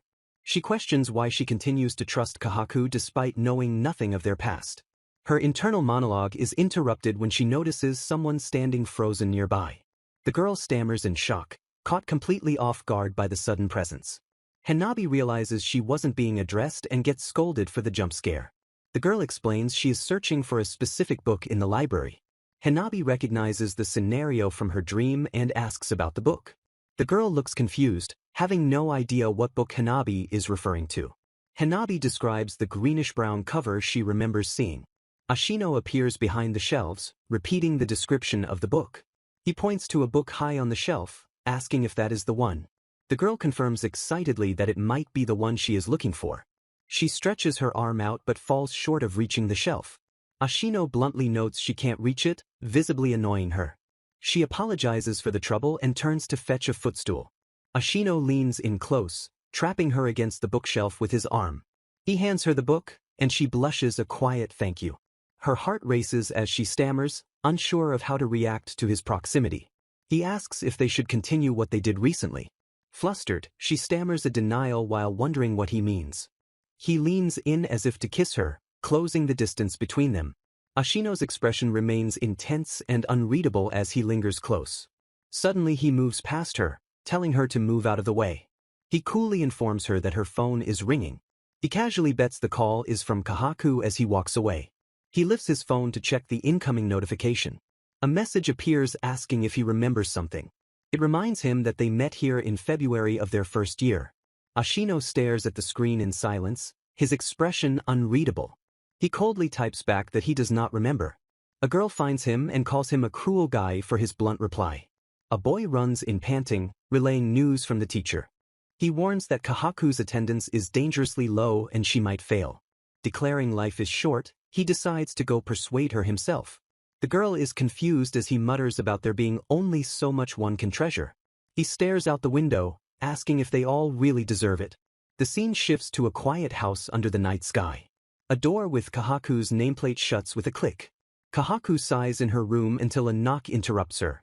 Silence follows the knock, prompting her to ask who is there. She tentatively calls out Ibuki's name. The door rattles open as a voice speaks about treasuring one thing. To her surprise, the balcony is empty. She trembles, wondering if she is hearing things. A voice suddenly greets her with, "Good evening, milady." The intruder notes Kahaku has made her choice on this great night. Kahaku demands to know why she is there, and the figure declares war. Kahaku freezes in shock at the declaration. The figure states she will also make a choice, just like Ashino. Kahaku stares back, processing the confrontation. Hanabi begins to speak, calling Kahaku's attention. Flashbacks reveal a hope that they could have been friends again. The voice insists she doesn't need to be with someone who doesn't care. A dark laughter mocks her for not learning her lesson. The taunt continues, asking if she wants to suffer more. Hanabi declares she longs for a relationship where they cannot be friends. She proposes a new dynamic of competing and detesting each other. Kahaku asks, "Who are you?" As Hanabi accepts the role of her rival, the alarm clock beeps incessantly at 6:30 a.m., signaling that it is time to get up. Hanabi wakes up and basks in the morning sun, happily declaring it a beautiful day. She moves through her routine, washing her face, changing her clothes, and glamming herself up. With her preparation nearly complete, she pauses for a moment of focus. Gazing into the mirror, she greets her reflection and affirms that she is as lovely as ever as Olivia. She then addresses her true self, Hanabi, deciding that they will enjoy this day together. At 7 a.m., she sits down for breakfast and offers a polite morning greeting to her mother.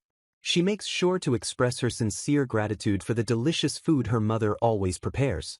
To complete her meal, she sips a cup of lavender tea. At 8:10 a.m., she heads out to begin her walk to school. She spots him ahead and notes that her morning truly concludes with this moment. Approaching Ashino, she offers a formal greeting to start their day, vow made 3 years prior to restore Ibuki's lost memories. In a bustling classroom, girls excitedly discuss their plans to confess and give chocolates. The entire school is swept up in the romantic fervor of Valentine's Day. A flashback transports the scene to February of the second year, focusing on a solemn Kahaku. As Kahaku enters the room, classmates whisper about Shishihara-san's arrival. 2 girls abruptly approach Kahaku, apologizing for their past behavior. Kahaku recalls the specific incident they mention, remembering how they asked why it was always her. The memory reveals they had humiliated her loudly in front of the entire class. Masking her true feelings, Kahaku smiles and claims it was her fault too, telling them not to worry. The girls sigh in visible relief, comforted by Kahaku's apparent forgiveness. Internally, Kahaku notes the transparency of their actions, realizing they just wanted her to say that. She thinks coldly that she does not care about other people at all. Maintaining her facade, she asserts internally that only Ibuki matters to her in the first place. She puts on a cheerful face and tells Hanabi she likes her better that way. The door rattles open as someone asks what has been up with her lately. Ashino enters the room, prompting an immediate and enthusiastic greeting from Kahaku. Kahaku blushes, realizing she hasn't seen him in ages, and greets him warmly. She gasps softly, stunned and happy that he actually came. A memory surfaces of a young Ashino declaring that he likes her and thanking her. Narration reveals that while Ibuki was popular, she was just a plain girl who didn't stand out. Young Ashino approaches the lonely girl sitting on the floor, asking what she is doing. Despite her invisibility, he managed to find her. From that moment on, she became known simply as his childhood friend. Although the number of people around her increased, the connections felt hollow. She realized they only approached her to use her as a bridge to get close to him. The scene shifts to Hanabi, who is addressed as Kabaraji-san by a classmate. Hanabi realizes they are the only ones left and suggests they be groupmates. Hanabi beams with happiness, admitting she has always wanted a chance to talk to Kahaku. Finding the interaction annoying, Kahaku listens as Hanabi asks about her favorite foods like marshmallows or cake. Kahaku stares blankly before finally reacting with a confused noise. Hanabi compliments how well macarons suit her, and Kahaku awkwardly agrees that they are her favorite. Noting that Hanabi is different from the others, Kahaku decides to take note of her. Hanabi genuinely liked Kahaku for who she was, and they spent happy times together. Hanabi smiles brightly, declaring how happy she is that they became friends. Kahaku dwells on the word friends, seemingly touched by the sentiment. However, the mood shifts as Kahaku searches the library. Engrossed in the story, Kahaku wonders where Hanabi has gone. She freezes upon hearing a familiar voice coming from between the bookshelves. Through the gap, she sees Ashino smiling warmly while talking to Hanabi. Kahaku watches in wide-eyed shock as the scene before her shatters her perception. She stares intently at Hanabi, realizing the depth of the betrayal she feels. She realizes that the smile she always hoped for was never directed at her. Walking away from the classroom, she concludes that Hanabi used her just like everyone else. A sudden shout snaps Kahaku back to reality, asking if she is listening. Hanabi is suddenly asked a pressing question about her plans for Valentine's Day. Her friends eagerly demand to know if she intends to give chocolates to Ashino. She beams with a bright smile and confirms she will be making a gâteau au chocolat this year. Her friends fall into a stunned silence, exchanging worried glances at her declaration. When pressed for a reaction, they quickly deflect and claim it is nothing. One friend softly admits she is just really glad that Hanabi is back to her old self. Hanabi is taken aback, realizing she hadn't planned to provoke such a sentimental moment. She laughs off the awkwardness but blushes at the warmth of their friendship. The scene shifts to a kitchen counter lined with ingredients for the special day. With a determined nod, she declares the preparation complete and ready to go. As she whisks the batter, her mind drifts back to the beginning of everything. She recalls how students used to approach her solely because she was Ashino's childhood friend. A dark thought surfaces about how much she hated being used as a tool by others. She realizes with a heavy heart that she eventually started using people in return. Flashbacks reveal a desperate girl willing to do anything to become the queen and stand by his side. The whisking continues, blending the bitter memories with the sweet scent of chocolate. She reflects on how she kept chasing him until she transformed into someone she loathed. Pausing, she wonders what on earth she was trying to achieve with all that effort. She remembers a time she brought him snacks, only to feel the distance between them. The hallway erupts into chaos as students announce the arrival of the school prince. Ashino is instantly mobbed by a horde of girls thrusting gifts and chocolates at him. Hanabi watches from the sidelines, noting that the spectacle happens every single year. Kahaku observes the scene with a complex expression, the noise washing over her. A whisper catches her attention, mentioning Hanabi-chan in the crowd. Her eyes widen as she realizes Hanabi is also part of this annual ritual. She notes with a mix of emotions that Hanabi is giving him chocolates just like everyone else. Kahaku spots Ibuki attempting to head home amidst the frenzy.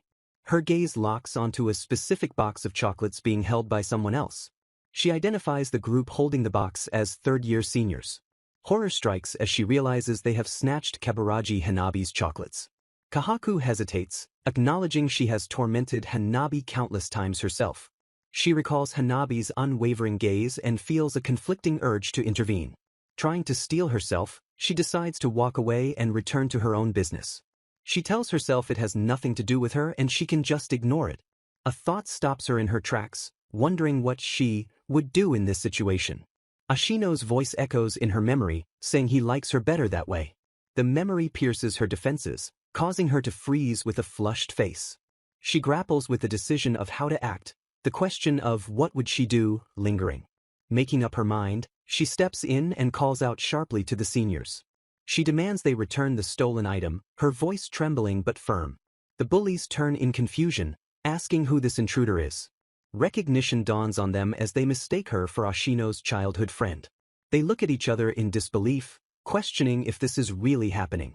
The leader sneers and offers a trade, promising to return the box if she introduces them to Ashino.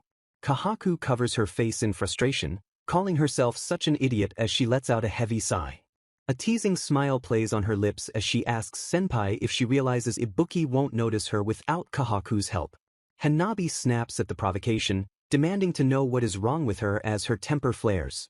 She shouts that Kahaku is just a second-year student, dismissing her arrogant attitude. Kahaku's internal monologue reveals she has stopped thinking of Hanabi as a friend. A shot from behind shows Hanabi staring, wondering why she is even here. Kahaku calls out, "Senpai," to get her attention.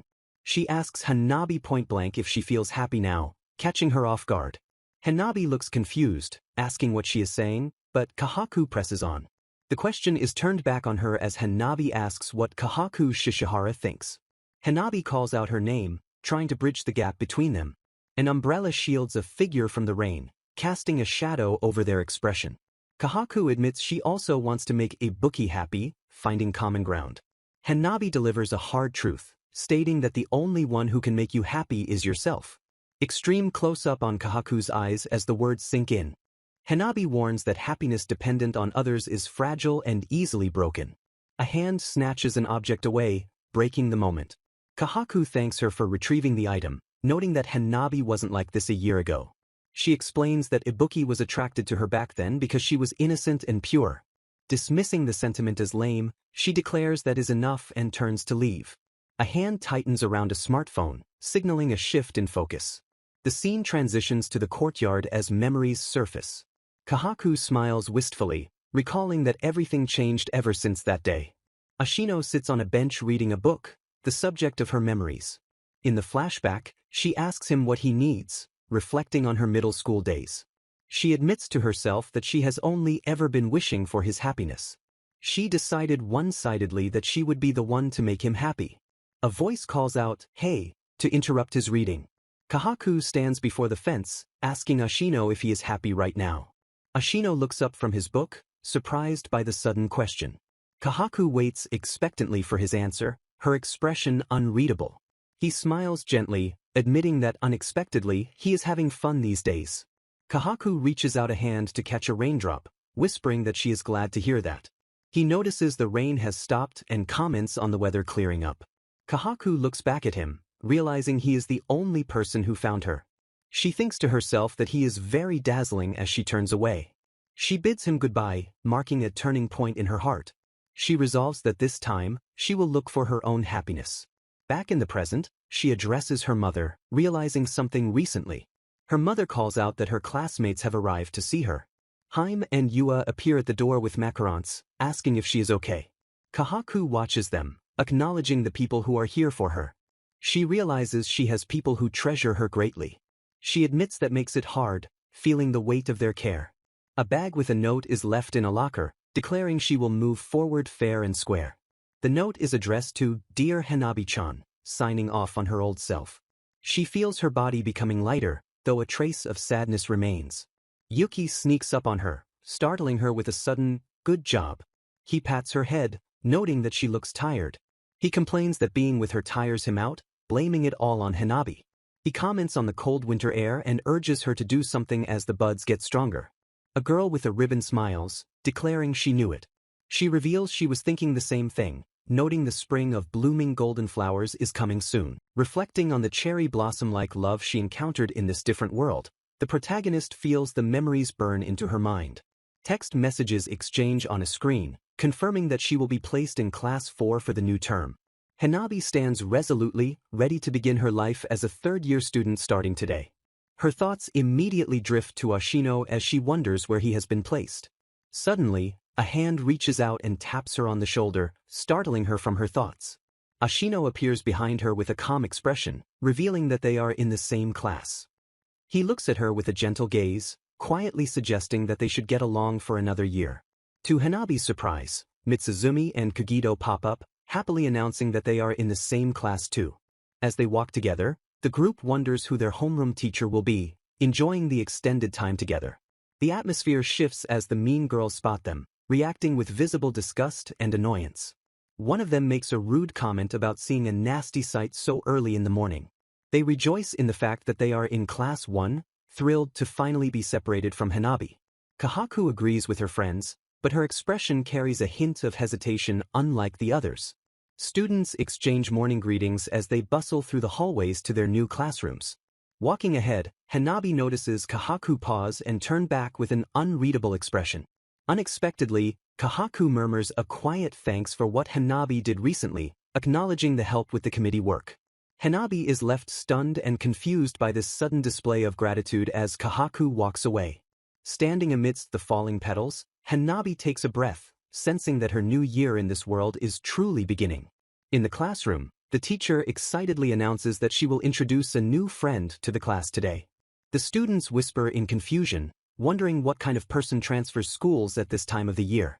The door slides open with a rattle, and a stylish boy confidently steps into the room. The class erupts in excitement, admiring his wild and cool appearance, with some girls instantly falling for him. He greets everyone with a cheerful introduction in a thick Kansai dialect, and the teacher introduces him as Fujimi Iru. Hanabi notes his strange choice of words, recognizing the dialect from the western region. The teacher points out his seat, and Fujimi begins to walk down the aisle toward the back. He stops right next to Hanabi, leaning in close with a smirk to ask if it has been a long time. Hanabi freezes in shock, wondering how this complete stranger knows her name. The teacher notices the interaction and asks if they know each other, to which Fujimi replies that she should remember him. He casually reveals to the class that they went to the same grade school together. Hanabi searches her memory in confusion, unsure if they actually shared a past. The teacher gets overly excited, suggesting that Fujimi might be a rival for Ashino. The classmates immediately start gossiping about the childhood friend trope and the potential drama. A cold, sharp gaze cuts through the air as a menacing voice asks if those days were fun. Oblivious to the dark tension, the teacher cheerfully asks Hanabi to show Fujimi around the school. Homeroom ends with the revelation hanging in the air, leaving Hanabi unsettled by the new arrival. Hanabi looks down at her hands and realizes they are trembling uncontrollably. She clutches her wrist, terrified and confused by her body's visceral reaction to him. Desperate for answers, she rushes home to find her elementary school yearbook, recalling his claim. She frantically searches her bookshelf, pulling out the album that contains her past. Flipping through the pages, she scans the names until she finally spots Fujimi Iru. She stares at the graduation photo of a young boy, confirming that he really was her classmate. However, she notices that in the photo, they do not look close at all. Suddenly, a sharp pain strikes her head as a suppressed memory violently resurfaces. She recalls a young Iru throwing a ball at her and calling her stupid, triggering a throbbing headache. The memory vividly replays him cornering her and mocking her by asking if she likes him. She hears the cruel laughter of other children calling her feelings gross, revealing the trauma he caused. In the flashback, Iryu grins maliciously and orders the other kids to target Hanabi. The memory ends with him treating her like a servant, demanding she go buy him juice immediately. Hanabi freezes in terror as she recognizes the name Fujimi Iryu, a ghost from her past surfacing in the present. A chilling realization strikes her that he was the only one who genuinely had fun during her previous torment. The memory of his cruel enjoyment centers squarely on him, identifying him as the architect of her past suffering. Snapping back to reality, she recalls that the teacher assigned her to show him around, demanding her immediate attention. Classmates shout cheerful greetings to Iryu-kun, asking about Osaka and completely oblivious to the underlying tension. They gush over his Kansai dialect and popularity, while he brushes off the praise with false modesty. Iryu's gaze darkens as he looks at Hanabi, whispering that it has been 6 long years since they last met. He grabs her shoulder with a terrifyingly friendly demeanor, greeting her intimately while she stiffens in fear. Hanabi stands paralyzed, his unwanted touch sending shivers of dread down her spine as she processes his presence. A hand suddenly slaps Iryu's arm away with a sharp sound, breaking the physical contact and shocking him.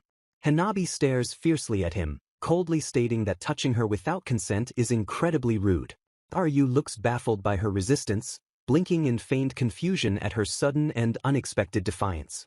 Turning away, she asserts that showing him around the school is the priority, noting internally that people don't change easily. Iryu pauses for a beat, his expression unreadable before a laugh bubbles up from his throat. He beams with a bright, fake smile, apologizing for surprising her and quickly smoothing over the tension. He asks about her, but Hanabi ignores the personal question and strictly directs him to the nearest facility. She explains the location of the second elective classroom, keeping her tone professional and distant to maintain a barrier. Suddenly, water splashes over her head as Iryu claims his hand slipped, drenching her in a cruel accident. As he wipes her hair with a handkerchief, he whispers that her current hairstyle doesn't suit her at all. He leans in close, adding that her makeup is equally unflattering, stripping away her confidence with insults. He concludes maliciously that this look doesn't suit her, his smile twisting into something sinister. Hanabi trembles, wondering why he hates her so much that he would go to such lengths to humiliate her. She tries to pull away, stammering for him to let go, but his grip remains firm and controlling. Iryu smirks, pointing out that her hand is shaking, clearly reveling in her visible fear. Ashino appears, demanding to know if they aren't done yet, noting that Iryu acts entirely on instinct. He complains that he can't pass through the hallway because they are blocking the way. Hanabi breathes a sigh of relief at Ashino's arrival, while wondering who this interrupter is. Ashino calls out to Hanabi, informing her that the teacher is calling for her, effectively extracting her from the situation. He turns his cold gaze to Iryu, insulting him by saying he acts like an elementary school kid. Iryu looks taken aback by the insult as Ashino guides Hanabi away from the confrontation. Walking away, Hanabi thanks Ashino, realizing he lied about the teacher just to rescue her. She shakes as the adrenaline fades, but Ashino remains silent beside her. He laughs it off lightly, commenting on how problematic that new guy seems to be. Then he glances at her sharply, observing that it looks like the new guy knows her. Hanabi panics and quickly denies it, asking what he means with a trembling voice. Ashino looks away, dismissing his own question and saying it's nothing, though the suspicion lingers. As they reach the tennis courts, Hanabi is internally reeling from the encounter with that guy. She realizes with despair that she was completely unable to fight back against Iryu's intimidation. Clenching her fist, she wonders what would have happened if Ashino hadn't intervened, just as the PE announcement starts. A classmate cheerfully asks Hanabi to pair up for the tennis match, oblivious to her inner turmoil. The girl notices something is wrong and asks if Hanabi is perhaps feeling sick. A fast-moving object whizzes through the air with a sharp sound, cutting the conversation short. The class erupts in chatter and confusion, asking what that sudden noise was. Hanabi gasps as she sees Ashino and Iryu facing each other on the court, the tension palpable. Ashino stands with a scratch on his cheek, staring down Iryu, who mocks him for getting his face hurt. Ashino retorts that this only happened because Iryu laid his hand on Hanabi, justifying the conflict. Hanabi watches in horror, overwhelmed by the realization that it is all her fault. She understands that Iru is taking advantage of her deep-seated fear of him to cause this chaos. Ashino steps up to the bullies with a tired sigh, challenging them to a match to settle the dispute once and for all. Olivia interrupts him mid-sentence, declaring that she understands the situation but will solve her own issues. She stares down the opposition with unwavering resolve and announces that she will be their opponent instead of Ashino. The students mock her confidence, sneering that boys and girls play separately while gossiping about a potential love triangle. Ashino looks at her with deep concern, asking if she is truly sure she will be fine handling this alone. Olivia steels herself, recalling her upbringing as a duke's daughter and vowing to settle this problem herself. Internally, she admits she is only skilled at horse riding and dancing, while the class whispers that she is terrible at sports. Her hand grips the tennis racket so tightly that it shakes, betraying the inner turmoil hiding behind her bravery. Ashino notices the trembling of her hands and realizes the fear she is desperately trying to conceal. The referee shouts for the game to start, signaling the beginning of the uneven duel. The male opponent serves the ball with malicious force, grinning as he launches his attack. Olivia glares back, swearing she will not forgive those who try to dominate Hanabi's life. Her eyes burn with intensity as she focuses entirely on the incoming threat. The ball zooms past her with terrifying speed, slicing through the air inches from her face. The opponent mocks her paralyzed state, taunting her for trying to look scary with her eyes. He prepares another serve, warning her not to get carried away just because she has determination. The ball flies toward her again, moving far too fast for her inexperienced reflexes to track.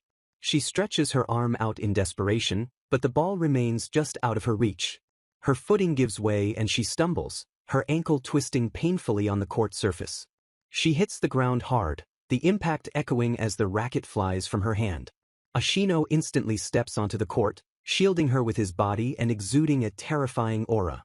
He glares at the opponents with cold fury and declares that they are switching players immediately. The class whispers that Ashino was a junior tournament champion, but Olivia protests, insisting this is her fight. Her vision blurs and the world spins as the adrenaline leaves her body, leaving her dizzy. She collapses into Ashino's arms, apologizing as her strength completely fades away. As consciousness slips, she mumbles a weak apology for failing to settle it herself. Voices call out her name in panic as her eyes snap open in a different location. She wakes up in the infirmary and immediately tries to rise, asking Ashino about the match.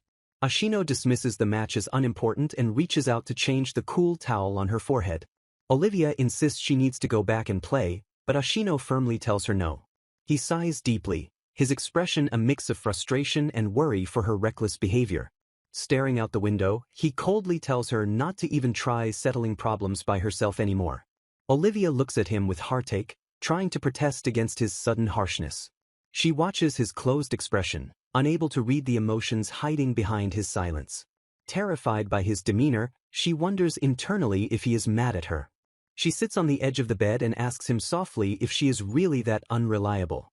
Tears form in her eyes as she tries to explain her motivation for fighting so hard. She reveals that she pushed herself because he once told her she could stand up by herself. Confused and hurt, she asks if believing in his words was not the correct answer. Meanwhile, the opponent Ayu stands outside with a racket, hearing that Kaburaji is okay. His friends look at him with concern, noticing his strange and guilty behavior. He clenches his fists tightly, cursing under his breath in frustration at the outcome. Back in the room, Ashino leans in close to Olivia, the distance between them vanishing. Blushing furiously, he covers his mouth and vulnerably asks if she doesn't like him. Olivia freezes in shock, the moment passing like ephemeral cherry blossoms gone before noticed. He turns away to hide his face, muttering that she shouldn't look at him with such an unfamiliar expression. Voices echo in the cold, dark house as the narrator stands waiting for the door to open. The door slides open as a visitor politely excuses themselves to enter. Hanabi struggles with a stack of books while reassuring a classmate that helping is no problem since she is on duty. The classmate suddenly asks if Hanabi knows anything about Fujimi-kun. Hanabi freezes as the name Fumio echoes in her mind. She recalls him as the weird transfer student from Osaka who greeted her with strange familiarity. Although he claims they attended the same elementary school, the connection remains a mystery to her. Hanabi flatly denies any personal knowledge of him to her classmate. The girl sighs deeply, expressing worry that Fujimi hasn't been attending school lately. She asks Hanabi to report any information she finds, and Hanabi agrees before entering the teacher's office. Walking alone, Hanabi realizes that she indeed hasn't seen him around recently. A sudden stumble sends her books flying as she lets out a startled cry. A hand swiftly intervenes to catch the falling stack before it hits the ground. Ashino appears holding the heavy load, noting the burden while Hanabi thanks him breathlessly. He casually asks if she needs help, catching her off guard. Hanabi recalls a moment where he asked if he was unreliable, causing her to blush. She quickly turns away and insists loudly that she is perfectly okay. Internally she admits that she cannot simply change her way of living so easily. Sighing at the toughness of class duty, she realizes it has gotten surprisingly late. She suddenly spots a familiar figure and wonders if it is Fujimi Iru. Panic sets in as she debates what she should do about the sighting. She notices he is heading toward the business district with purpose. Her gaze sharpens as she focuses on his retreating figure. A nervous tension grips her as she decides to follow. A sudden scream pierces the air, startling her. Hanabi looks around in confusion at the bustling crowd. The figure vanishes completely, leaving her wondering if she was just seeing things. She recalls memories of him seeming to detest Hanabi. Her thoughts drift to the real Kaburaji Hanabi. She muses that the transfer student is bizarrely obsessive over her in a way that doesn't suit him. Looking at old photos, she wonders what the original Hanabi actually thought of him. She finds his midterm transfer suspicious and strange. A familiar face appears again, and she exclaims upon recognizing Iru-kun. Her mother interrupts the observation, asking if Hanabi knows him. Hanabi confirms that he returned to their city, acknowledging the connection. Her mother remarks on how hard it must be for him to transfer constantly due to his parents' work. She gently asks if Hanabi is sure she remembers him. A soft, nostalgic smile plays on her mother's face. She reveals she saw Iru sitting alone on a swing at the park. The encounter happened 6 years ago while she was returning from a part-time job. Hanabi is shocked to hear about an elementary student being alone at night. Her mother begins to describe the boy's expression. She recalls that the young boy on the swing looked heartbreakingly sad. She reflects that on that moonless night he appeared exactly as she remembered him. She vows never to forget that moment, wondering what thoughts were racing through his mind. The memory takes her back to the park during a new moon where no one else was present. The scene shifts to a bright morning where she cheerfully greets Iru. A group of girls squeals in excitement, thrilled to see him after such a long time. Tayu charms them with smooth lines, noting how their presence gives him energy so early in the morning. Observers whisper about his arrival while he silences the noisy crowd with a cold demeanor. A sudden rattle betrays the presence of someone watching from the shadows. Ashino catches her off guard by asking point-blank if she is curious about Iru. Flustered, she stammers a denial, claiming she is only asking because the teacher was worried. Ashino lets out a dismissive humph, clearly unconvinced by her excuse. Watching him turn away, she wonders if she has somehow put him in a bad mood. She nervously asks why he brought up that question in the first place. The door creaks as Ashino turns back to face her with a serious expression. He bluntly confesses that he asked because he was jealous. Hanabi freezes, her face flushing as she processes the unexpected admission. She stands there stunned, wondering how he could say something so bold so casually. A heavy silence hangs between them as the weight of his words sinks in.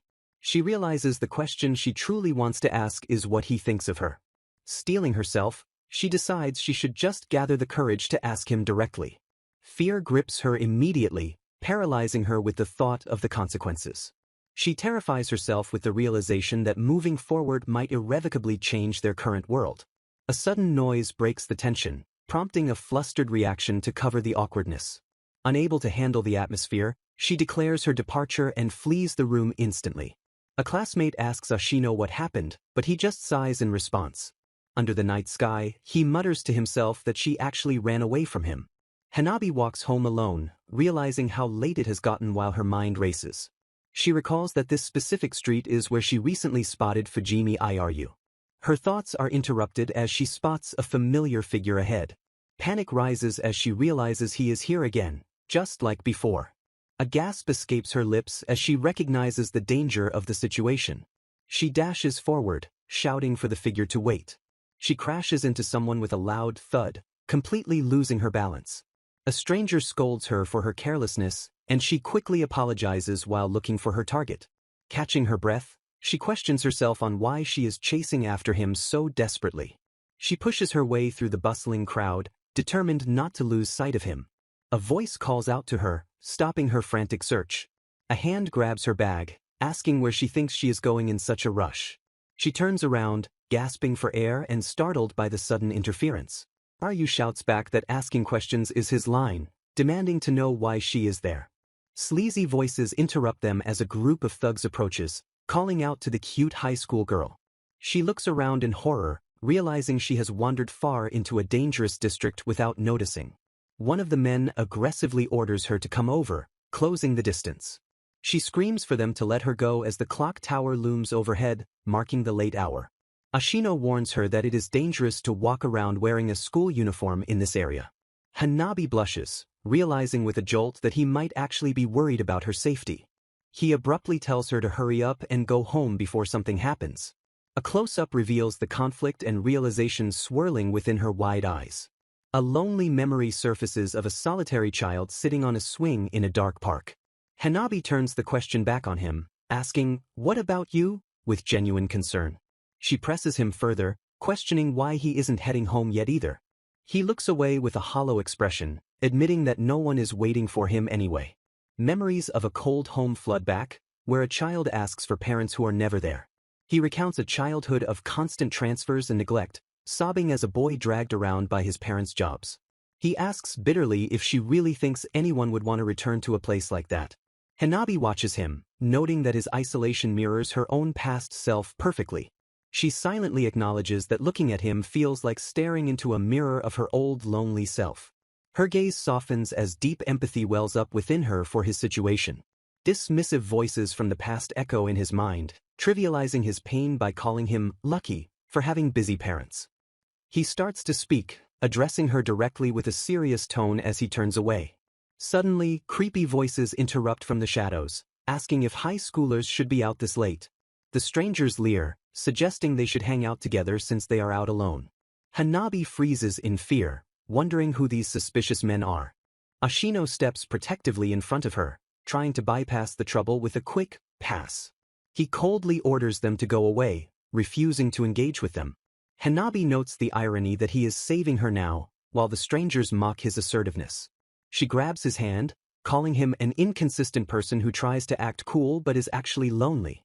Her eyes shine with determination as she sees through his facade and refuses to let go. He flinches as she tightens her grip, shouting, "Don't," as she pulls him. She screams that she will absolutely not leave him alone. He stares at her, stunned into silence by her sudden outburst. Confusion washes over him as he processes her fierce declaration. Seizing the moment, she shouts, "Run," and pulls him along into the night. They dash through the cold, dark park as the thugs yell for them to wait. Narrative text muses that the door to the future will not open by itself. They sprint through the streets past bright shop windows, realizing they are no longer helpless kids. Panting heavily, they run until the city lights blur around them. Hanabi laughs breathlessly, remarking that they really ran a lot today. Ashino checks behind them, confirming with relief that the pursuers are not coming anymore. He sits down, confessing the truth that he had actually planned to stay behind in Osaka. He admits his parents wanted him out, and with only a year left, he was set to leave their house. Under the full moon, he reveals that despite everything he still followed them. He asks if she knows why, as they share their secrets and memories in the moonlight. He confesses he thought that by following, he would be able to see her again. Feelings pile up endlessly like sand in an hourglass, mirroring the merciless passage of time. A voice calls out to check if everyone has gathered under the vast sky. The long-awaited social learning trip for the summer of the third year begins with excitement. It is described as the final gift for students facing university exams. The schedule indicates they will study outside to broaden their knowledge. The focus shifts to class 3 to 4 of this year. The destination is revealed to be the aquarium, sparking joy among the students. Students chat happily about being in class 4 and visiting such a nice place. Hanabi is excited to visit an aquarium for the first time, noting that Olivia had no C's. The teacher instructs them to pair up or form groups to answer the quiz. A voice suddenly calls out to Hanabi suggesting they group up. Fujimi Aru stands there, catching Hanabi off guard. Narration notes that he has been attending school regularly since that day. Hanabi thinks that if his words were true, she might be able to see you. She stares at him intently, caught in her thoughts about the past. Fujimi turns to Ashino and cheerfully invites him to join their group. Ashino agrees with a smile, though Hanabi notices his reaction. Hanabi realizes she has been avoiding Ashino lately.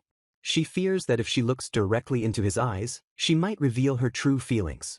As they ascend the stairs, she worries that her emotions will spill over. The darkness of the aquarium catches her off guard, causing her to stagger. Fujimi swiftly offers his hand for support. Hanabi looks at his outstretched hand in surprise. She accepts his help and thanks him for the gesture. Fujimi remarks that she likes this kind of treatment, making her question if he is really the same person. He recalls that she used to read books about princesses back then. Hanabi calls him gross for remembering, but he retorts that he thought she was gross at the time. He smiles warmly, telling her that it suits her now. Hanabi argues that he previously said makeup didn't look good on her, confusing him. He clarifies that back then, he was just Fujimi IRU.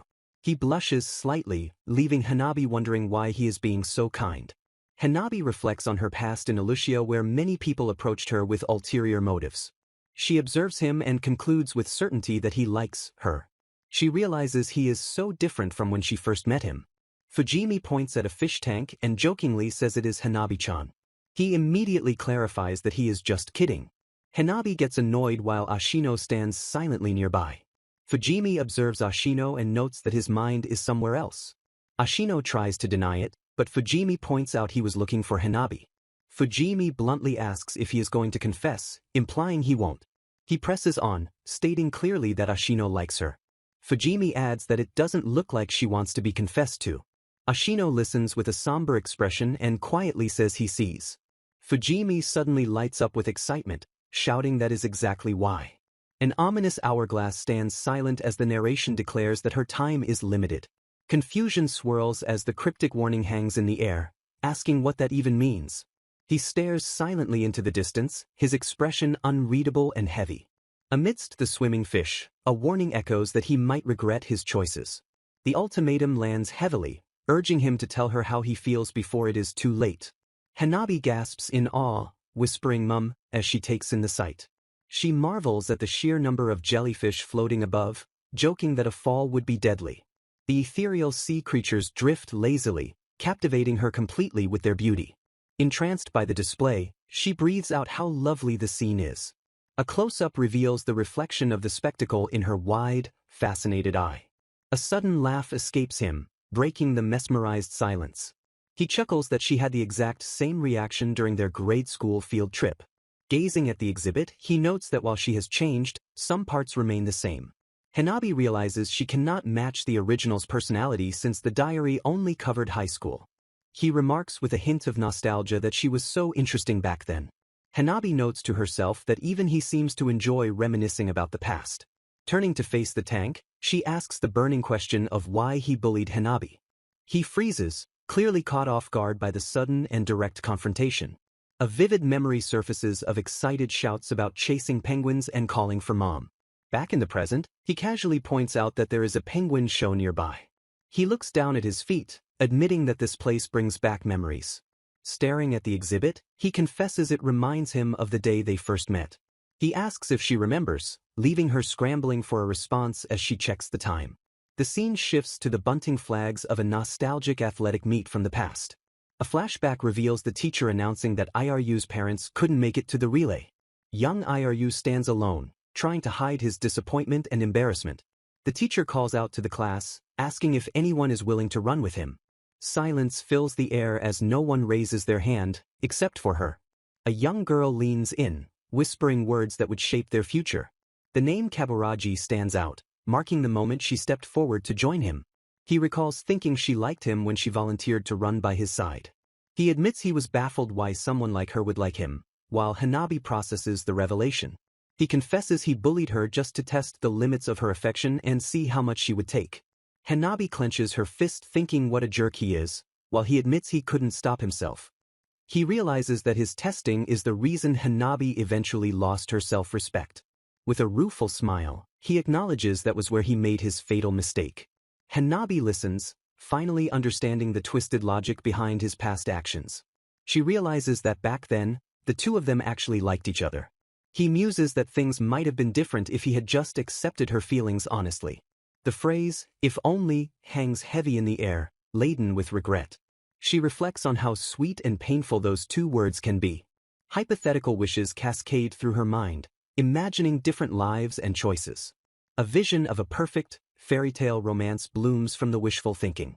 Reality crashes back in as she accepts that it is simply too late for them.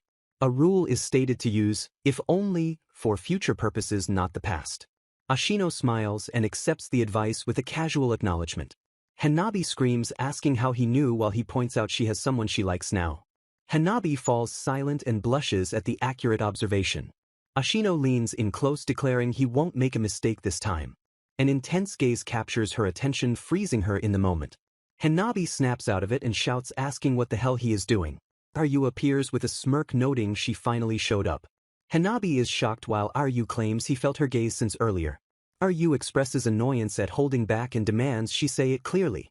He accuses them of running away, cutting off her attempt to explain.